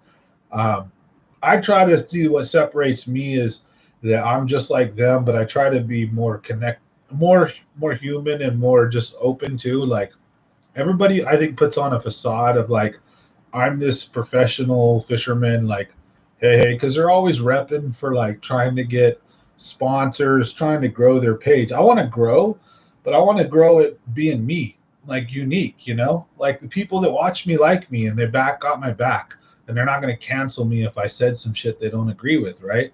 Like I want to create a community of cool fishermen, and I think we're doing a pretty dang good job at that. But the idea is I don't put myself out there as like I don't wear sponsored gear. I don't look like a professional. I always preface like I'm not a guide. I'm not this and that. But I've got a lot of results, let's say, to show for at least having some fun. Of course, there's a lot of dudes with many more. Like much respect to guys like Don Mormon, Christian Ostrander, Parrish, even Cook, Ryan Cook, guys like that. They put a lot of time and effort in. They know what they're doing, just like I think I do. But some have more of a track record or just have done a lot. Big fish, swim bait fishermen, stuff like that. Um, I'm not as well rounded, but I think I have some strengths that maybe some of the other ones might not be as strong in. For example, a square bill crankbait, I'm just exceptionally good with. There's a couple of different lures that I feel that are really strong in my hands, and we're all got this different stuff that I think we can offer the fishing community. So pretty cool stuff, you know. Um, I think a lot of people hate on like the Guggen squad too, and stuff like that because they see them as more like rich boys or like, hey, you know, you didn't earn what you got. They're all in a bunch of like rich planted like super lakes in Texas, where there's a few here in California, but it's not like California is huge, so is Texas, but some of our lakes are like real shitty. I don't know about Texas, but and we only have a few really good ones. And yeah, they have some big ones, but I don't go hammer them all the time. I'm not always at Clear Lake. I'm not always at certain lakes, right? I just go all over the place and have fun. So we all, I think, a lot of us have our own unique thing to offer, so to speak, right? So that's the cool thing about watching other channels. You know, the fishing community here on YouTube. There's a lot of different guys, but everybody has their own vibe. You know, Milliken fishing's pretty cool. I like the his vibe versus like Guggen is I like the Guggen squad as far as Lake Fork guy and a couple of them, but I'm just giving you my 2 cents on why I think people have more of a hater attitude towards Guggen over somebody like Milliken. Milliken seems more like of a dude who may have a lot of money and be well off now, but he speaks and talks and acts like a dude who came from the gutter, like a lot of people maybe, right? Well, the Lake Fork guys look like the dudes that like went through high school with lifted trucks and bass boats, and they're fishing in lakes and places with all these monster bass. So it's like not jealousy speaking, but in a sense, right? So I like them though personally. I watch some of their stuff, Demolition Ranch. You know, do I buy their lures? Probably not. And right now, I'm answering my own questions, so you guys know I'm just like yapping to myself.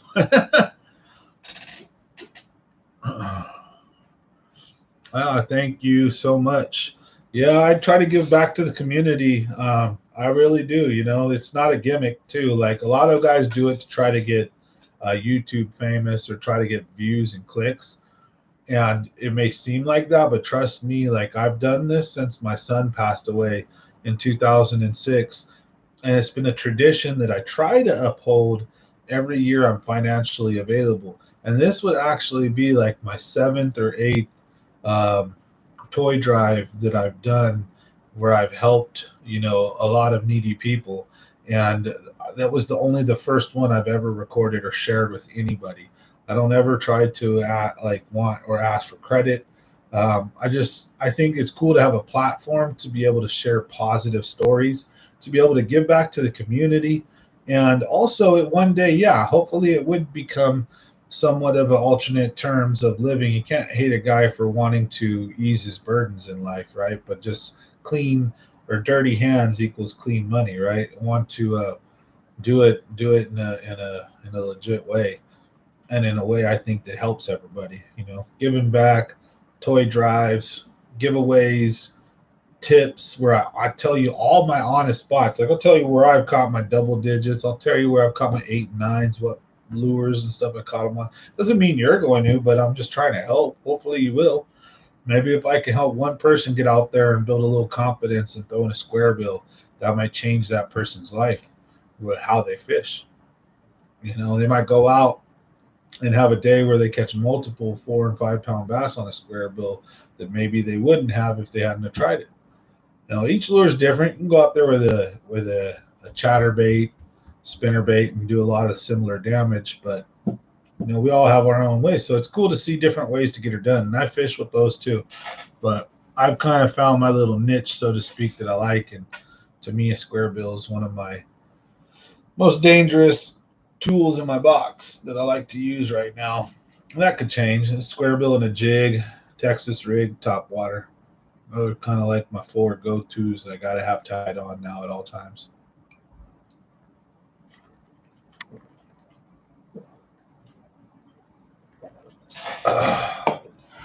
But with the help of you guys, though, we're able to do this stuff.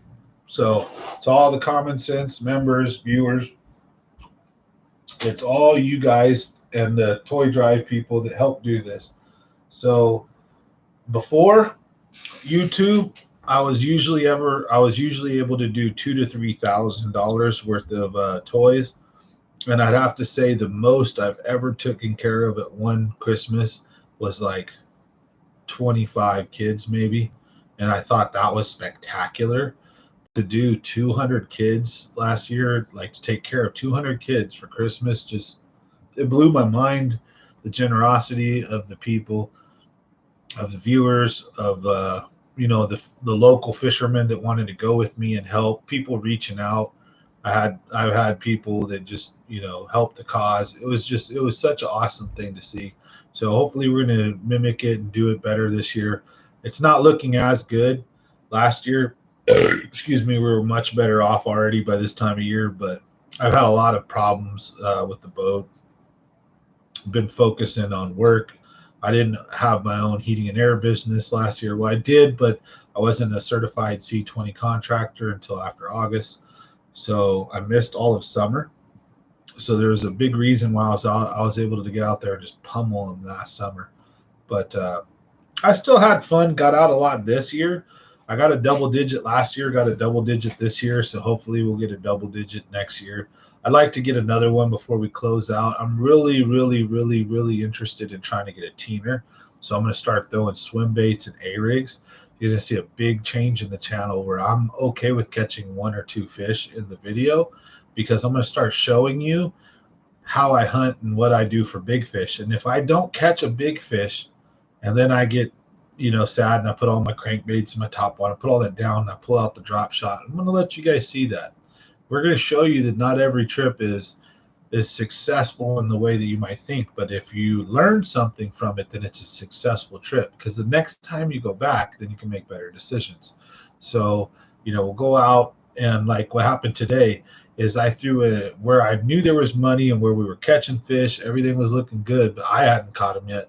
I was throwing an LV 500, a deep diving crank, and other type of lures, hunting for the big fish that I believe were there, while my partner was stroking them with the drop shot.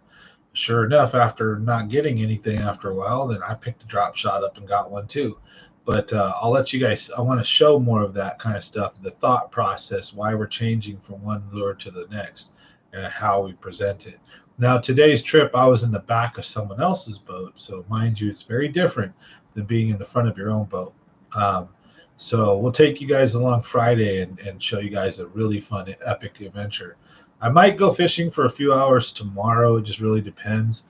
I have some work I have to do, but I'm interested in, getting this boat problem fixed. So I got to go buy a plug, put it in, and I might go have a little bit of fun. But no matter what, Friday we're going for sure. So you guys will see a really cool video by then.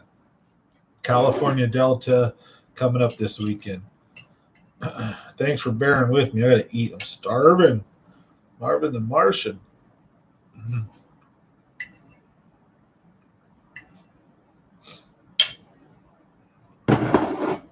For those of you listening at home, I'm munching real quick. So to explain the science. For those of you watching, apologize. But gotta eat. I was watching some of my other favorite YouTubers, and they were just munching away. Talking, what I'm eating. They're like, we gotta eat. I'm like, I like these guys. I'm like, I'm just gonna try that. We'll see if they don't mind. I get all self-conscious. I don't like eating in front of everybody. I don't know. But thank you guys and gals for hanging out with me, dealing with my rants and raves tonight. As far as I haven't really gone off any ends on the tangents and whatnot, but it's kind of depressing subject to talk about losing your best friend or one of your best friends, or losing a family member to cancer, basically, right? It's not a good topic, but I don't want to scare you guys and gals away. And I didn't have a ton of stuff prepared. So it's always good when you guys ask questions. I'm more than happy to talk about whatever you guys want to do or answer any questions you may have. But in the meantime, I'm just gonna just keep speaking from the heart, so to speak. Um, I'm one of those guys I could chill and hang out with you and just talk for hours. Not because I like my own like voice or anything. It's just there's a lot up here and there's a lot to share, and I like listening too. So if there's someone to talk with, it's cool to be quiet and to understand and listen to their stories and cool things. But right here with this webcam and just me and you guys and gals, the comments, the only way that there's a two-way section here. Otherwise, I'm just yapping to you guys, right? You okay, Pops? There's my dad in there in the garage. You're not aware. I have a 3-car garage. This is my 3rd car garage area. I just walled it off. Built a room in here. It said, this is my 5th bedroom. This is my man cave. And decorated as such. And here it is. And it's awesome. I got an air conditioner on the wall, keep me nice and comfortable. But speaking of which, I got to service it and put some Freon in it. Seems like once every few years I got a leak on one of the coils now. So every few years I got to squeeze a little smidgen of Freon in it. So time to go put some more in, but I'll do that later. I wish I could just pick you guys up, take you for a ride and show you how I put Freon in the system. Probably lose half of you, but on Common Sense Talks, for those of you real quick who are interested, on Common Sense Talks, I plan on talking and just letting loose about, without cuss words, without emotion. I'm going to start talking about like what's going on in the politics, the vaccines, mask mandates. I'm going to start talking about like all kinds of stuff that is relevant, current history. Plus, I'm also going to follow it up with some fun stuff. We're going to do some video game live streaming. We'll do some reviews of movies and some funny stuff, funny songs. Like if you guys haven't seen or heard the black song, the white song, the Asian song, or the Arab song, it's hilarious. So, we're going to start the channel Common Sense Talks is where you can get more of this kind of content from me, but like more personal, subject related, and then shorter, intense videos that are fun most of the time probably, or at least educational, and they'll be on subjects that aren't about fishing. I also do heating and air conditioning, so I'm thinking about either creating a 3rd channel for that heating and air, or putting the heating and air conditioning on Common Sense Talks and kind of making it all around.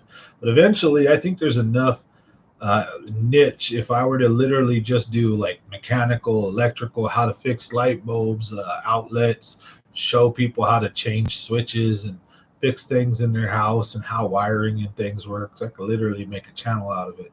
But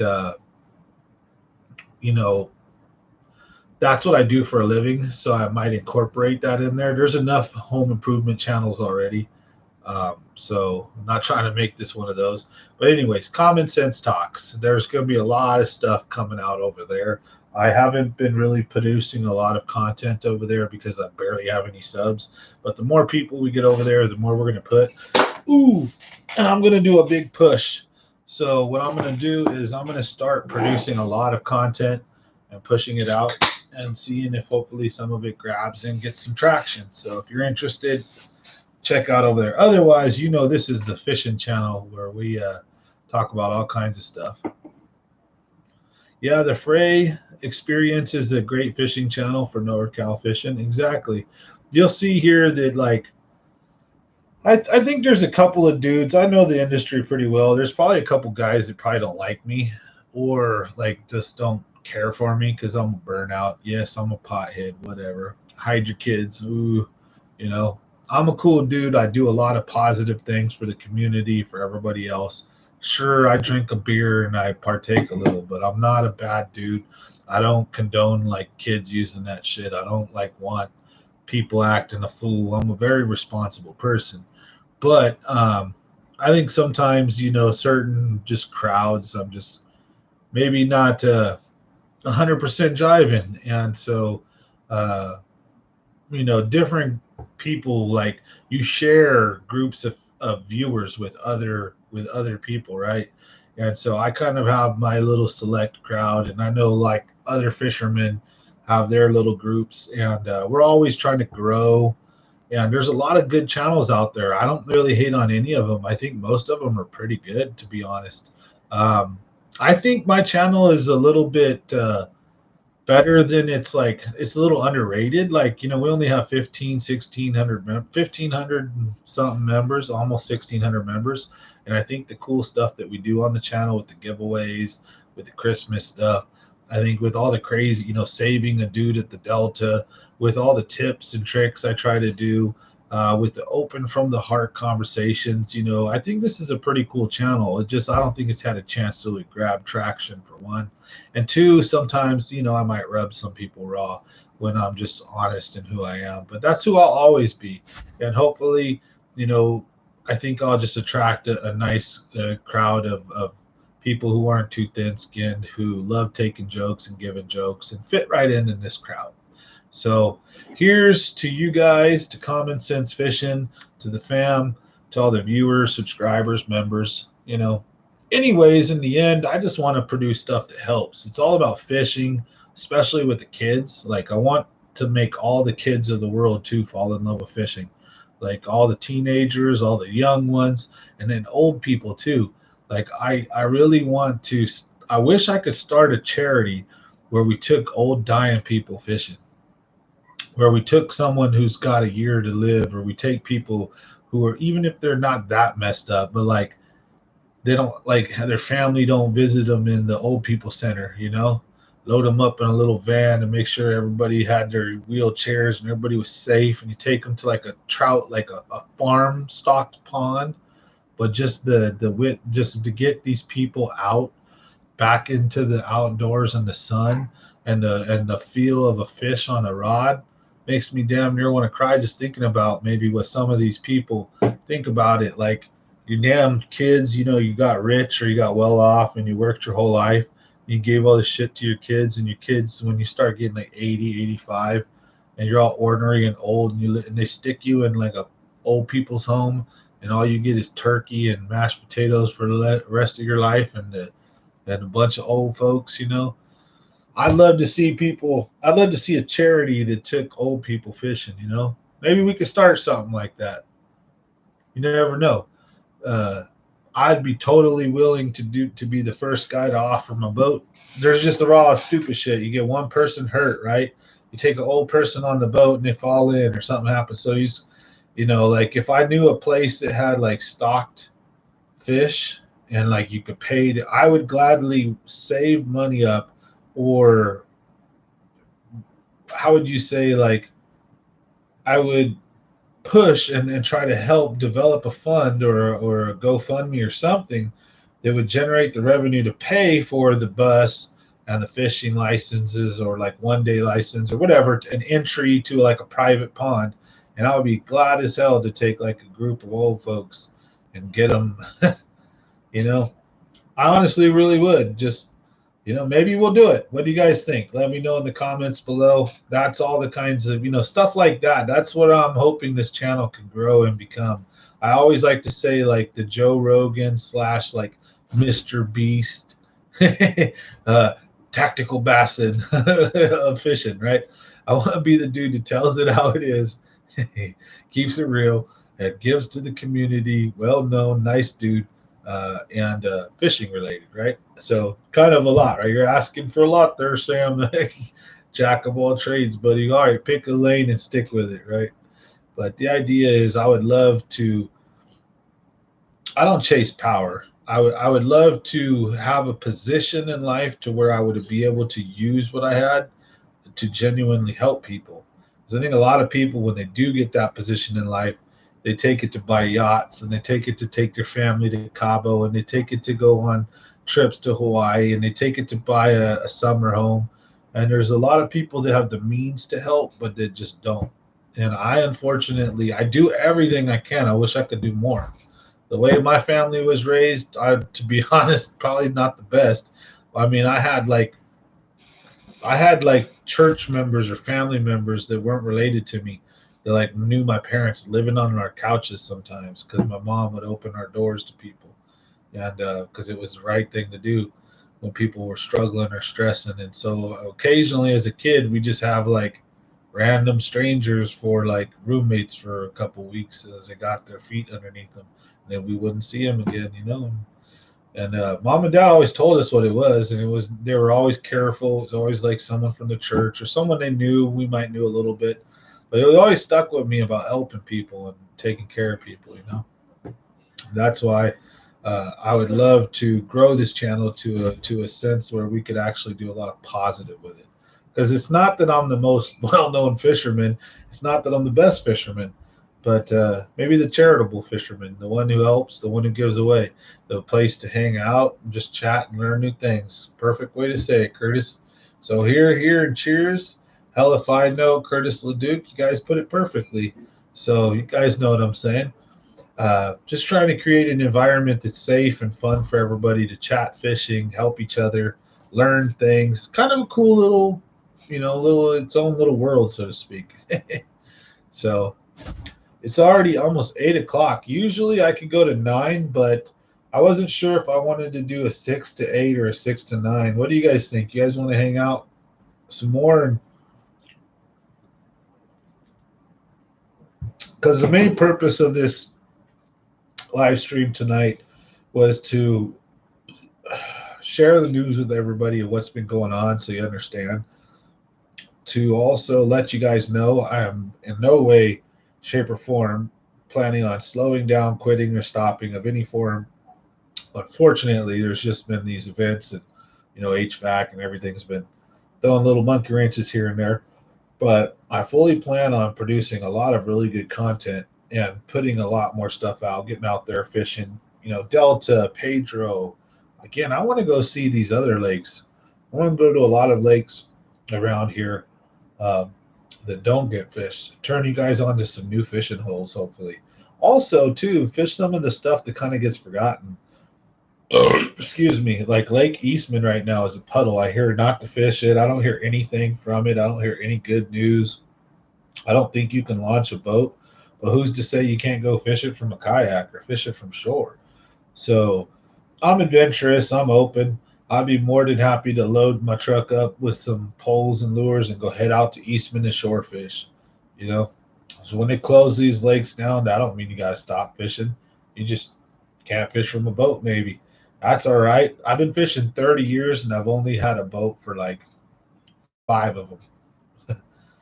That's so crazy to even think and say that. I remember being a kid, man, poor as hell, thinking if I had a bass boat, I made it. Like, I must be rich. If I had a house and, like, because I was a renter, we could never have a dog. So to own a dog like I have right now, to own my house, it means a lot to me. You guys, I don't know if I can convey just how emotionally, like how emotional, but how happy and just how, just not just it's crazy just how grateful I am, you know. How's it going, Vintage? If you just got here, we're telling a bunch of stories about, what's been going on lately. My dog's got cancer, got to put her down soon. Had her for like almost 14 years. Talking about all the good times, bad times, talking about future of the channel as far as like I got a lot of cool stuff coming. Apologize for being, late because had a lot of stuff going on, work and all this craziness. But life, it doesn't. God, they say, don't give you more than you can handle. So it is what it is. One down, that just means there's an up coming, right? Life's a roller coaster. Got to hang on for the rides, enjoy them ups, and then just hang on tight for the downs. Don't throw up your lunch. And as long as you're still alive, there's usually going to be another up. It's all up to you. So anyways, Vintage, that's what you've been missing. If you just got here, thanks for watching. Is it me or did everyone else have a down fishing year so far? I think a lot of people have had boat issues. I think there's a couple things. When the lake's lower like this, fishing becomes really tough. The fish become suspended. They become over 100 feet of water, 30 feet of water, 60 feet. They're so damn hard to pinpoint and catch. There's so many factors that just go into it right now when it's these drought years. I think some people a lot more accidents prone when the drought years because there's a lot more of the lake people didn't know about in different lakes. But yeah, I think fishing's been tougher for everybody because the lakes are dropping dramatically. So the heat's always here in the summer. No matter what, the heat's always here. I came here from Monterey. It was 110 when I was a kid when we came here. Maybe global warming's for sure happening and we're getting warmer, but always hot in the summer. So I'm not going to fight that and say it isn't real. I'm not a tinfoil hat wearing fool. I believe the climate goes through changes, but I don't know how much of it is us and blah, blah, blah. And then if we go and cut all our emissions and do everything, what about China, India, and the rest of the world, right? So it's like it's a complicated thing, right? But the heat does definitely affect it. So water level, heat, like, and these fires are just so crazy. I don't know if these fires play anything to do with the oxygen content. Maybe that should be a cool little like. Maybe I should Google that and check that out. If the ash layer on the top of the water, because think about this too in a full year, the water might be moving more, right? And the lake is moving more water. The dam's open and they're releasing more water. Stagnant year, dams closed, barely putting in any water, lakes hella low, so the water's not moving. Then you have this thick layer of ash that just covers the crap. I don't know if that has anything to do with oxygen content or what, sulfur content. No, I'm not a scientist. But yeah, these damn fires have really been shitty fishing too. So summer's been weird. Last couple, yeah, I think we do go through that fishing here in the Central Valley. A couple of off years and then on years. But hopefully we'll get better when was it El Nino, La Nina. So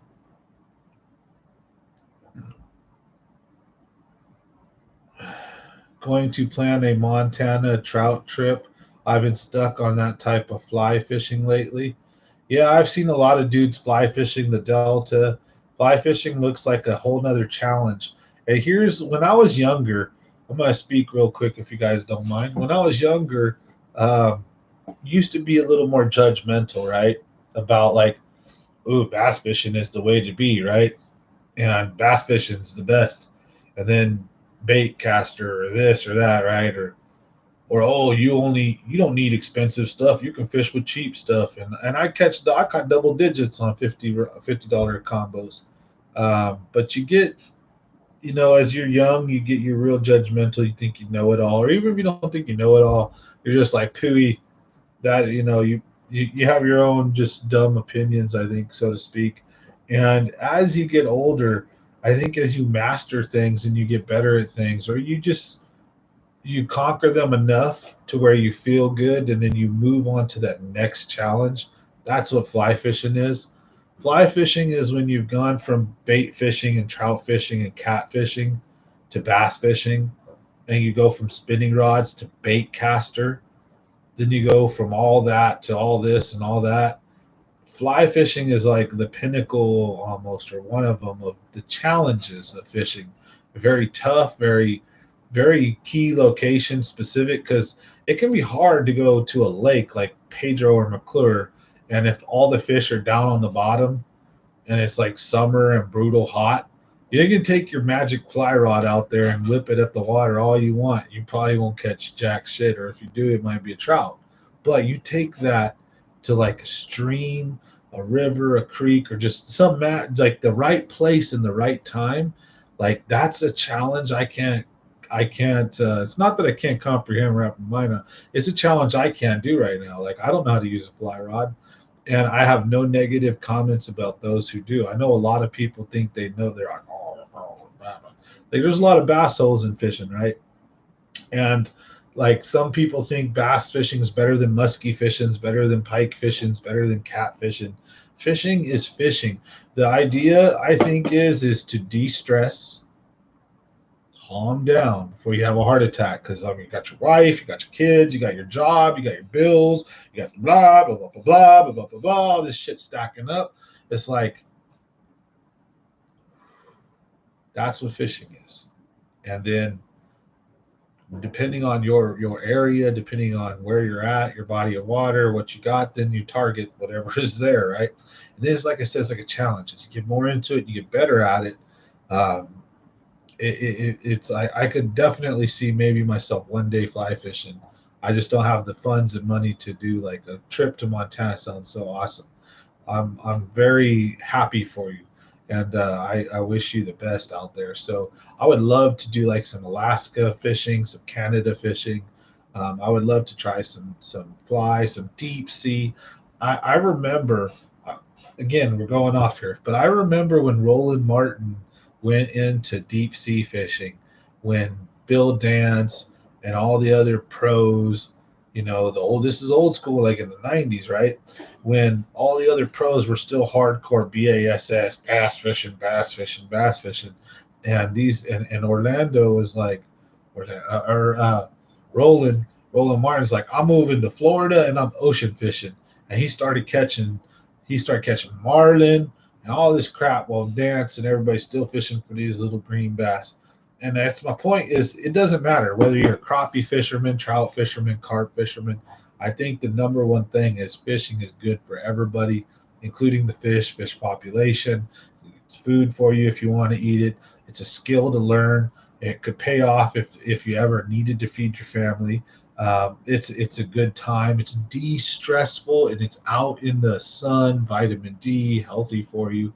It's just a win-win.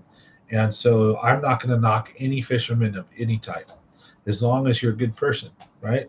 As long as you're not like stealing people's shit and messing with people, like you know what I mean. You know when them fishermen are up to no good, it's like, man, you give fishermen a bad name.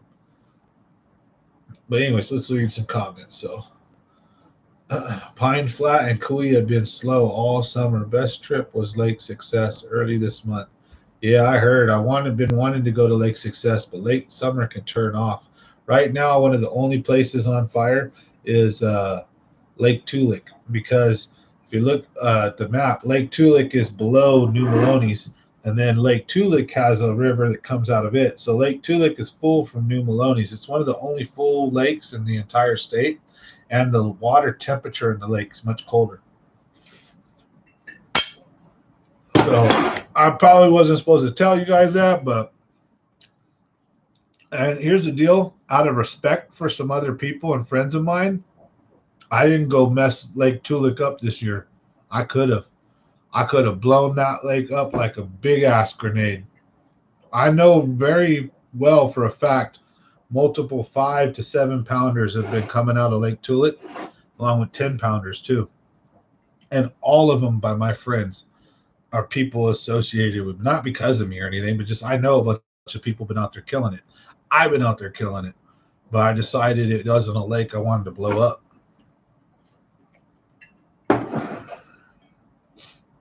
I did 1 or 2 videos there. That's it. I didn't want to go back.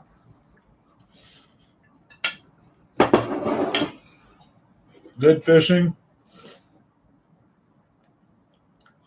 There's a local guide making a lot of money doing his job there. I don't want to go mess with that lake. Not right now. Let other people have fun with it.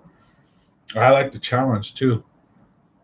I'm interested in fishing lakes that either don't get fished a lot, that are considered challenging or tough. And also I like fishing. I want to start fishing whole new bodies of, spotted bass and smallmouth reservoirs, Trinity, Bullard's Bar, Almanor.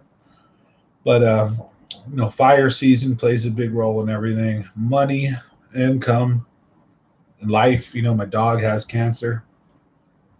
Next month's going to be up in the air, but I tell you what, I'm taking you guys along for all the ride. Let you guys see what's going on in the life. I think, like I said, when we do the trip to the Delta, I'm going to take you guys out to the bar. You guys will get to see some of the food and drinks we're ordering. I'll condense it so it's not boring, but you'll get to see what 2 friends look like having a great time out on the Delta, having so much fun. I cut out so much crap when me and Virgil go, aka Vince, or when me and Bashafel and all them go. You guys only see a small smidgen. So I'm gonna try to put in more personal fun stuff, and some good fishing. And so some of the time that them little dinky 1.5 and 1 pound bass would take up, I'm gonna cut those from the film, and we're gonna show you the 2, 3, 4, 5 pound plus, decent fish, and then fill the rest of the time in with good times, lots of good times, jokes and just conversation, the food, the driving, the scenery. Kind of make it a story, you know what I mean? Like this is what it's like when we go have a good time out on the Delta, and this is how to catch fish too.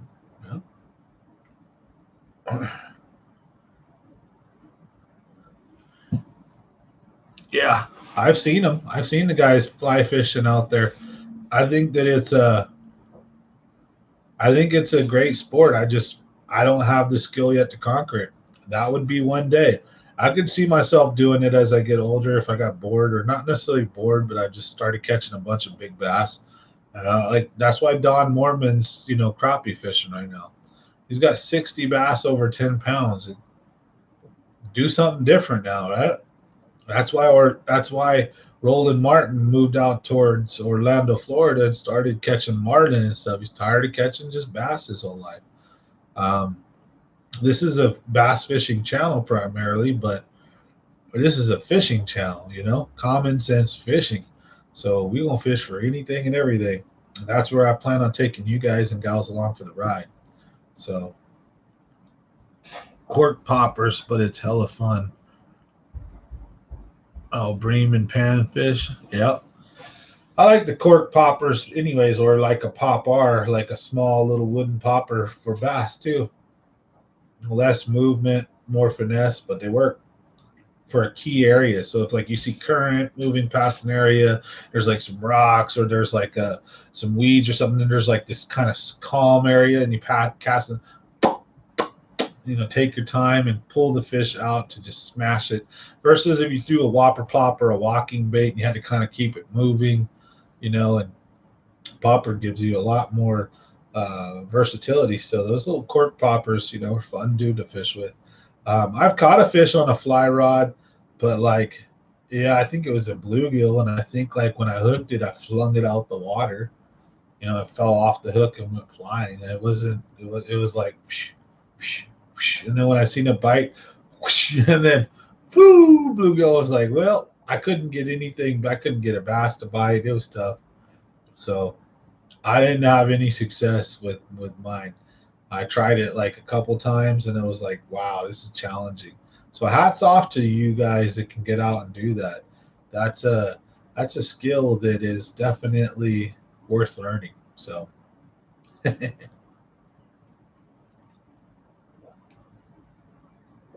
right, guys and gals, we're going to end this one a little early at 8:30. So instead of going until 9, um, we had a great time hanging out. I think I wanted to really explain what was going on, that we still got a lot of cool stuff coming on the channel here. A lot of positive changes will be coming. There's just about a month or two, perhaps, or so of some challenging times ahead of me with closing out, finishing up the summer HVAC, making money, paying my bills, and trying to take care of all that stuff and make sure that I'm okay until the next set, right? Because I do heating and air, so my money, everything comes and goes and does like this. I got to plan and plot, and then let's say I don't think I have enough money to last until my next major influx. Then I own my own business, so what I can do is I can go temporarily take like 1099 or temp work, not like at a temp agency, but I've got a couple gigs where I go work for other air conditioning companies, and I do high level stuff for them, and I get paid good money, like 26, 27, $30 an hour, depending on what I'm doing, right? So I can go out and I can go work with other companies, and that gives me the ability to still maintain a lot of freedom. So there's a lot of cool things coming, um, with my dog, with cancer. My excuse me, my kids just got back from Oklahoma.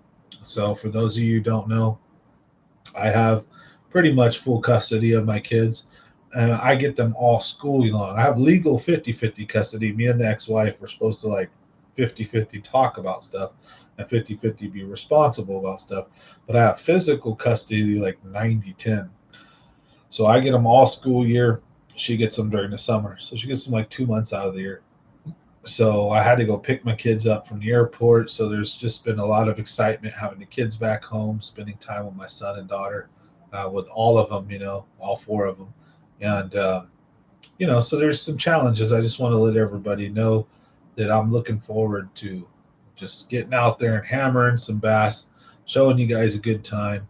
And just again, like Curtis did a great job earlier putting out, hanging out, learning stuff, having a good time, and just creating a good community. So with that, I'm going to leave the next 12 minutes. I'm going to try to sign off at exactly 8:30.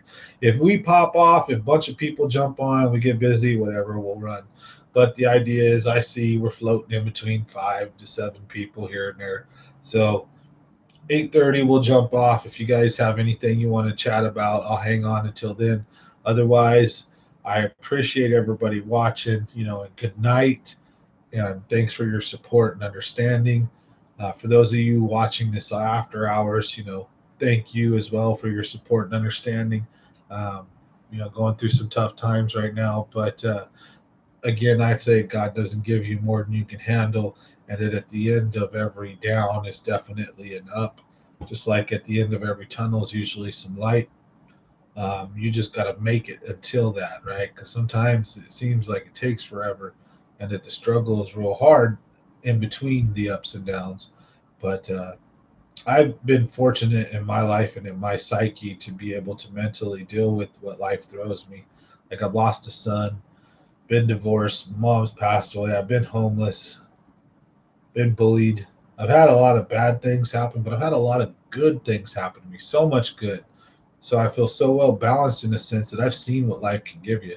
I can see life kick you in the nuts, and I'm so happy to have even half of what I have now. And I could imagine being much better off. Of course, there are many other people, but that's not what life's about. It's in here, being happy inside, being better off in here. And I feel a lot better than where I've ever been before, even though the times right now are not the best. You know, shit happens. I feel very good compared to where I've been in my life. So hopefully you guys are in similar boats as far as doing good, feel better about yourself. And if not, just trust in yourself and, trust friends and family to try to be there for you, reach out. And, help is always, there's always someone willing to help. And if not, I'm always someone who's willing to listen and help as much as I can. I don't get taken advantage of, and I can be an ass, but I'm also super kind hearted. And, I always have an ear, if anything, willing to listen, willing to give advice. And I think if more people did that in life, it would be so much better. Fishing wise, too. The more of us that just get better at fishing, the better it is for the sport. The more we know about not hurting fish, about how to fizz fish, about what lures and what line to use, what lures and what rods, so we don't rip fish's face apart, so we don't tear giant holes in them. Learning all the regulations and rules, so you know when to use barbs, when not to. I think that's real important. So the more information we share with each other as a fishing community, I think it just benefits everybody in the long run. And may the best fisherman win too. So like, I'm glad to share my spots, and hey, if other people go to it, other people go to them. I mean, so what?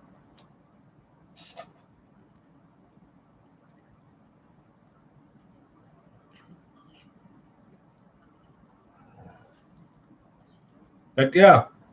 Hopefully you messaged me, hell if I know. So if you did, as soon as you know I'm done for the night, I'll get back to you tomorrow morning or something. We'll set a fishing trip up and go have a good time. And for those of you others watching, thanks for supporting the channel. I really appreciate you guys and gals. And, it's just been great. So I'm going to give a couple more minutes if anybody has anything to say. Otherwise, I'm probably just going to get off here. I got to eat. So thank you guys for watching Common Sense Fishing. Have a wonderful night. Have a great rest of the week. And we'll see you guys on the next one. Thanks, guys and gals.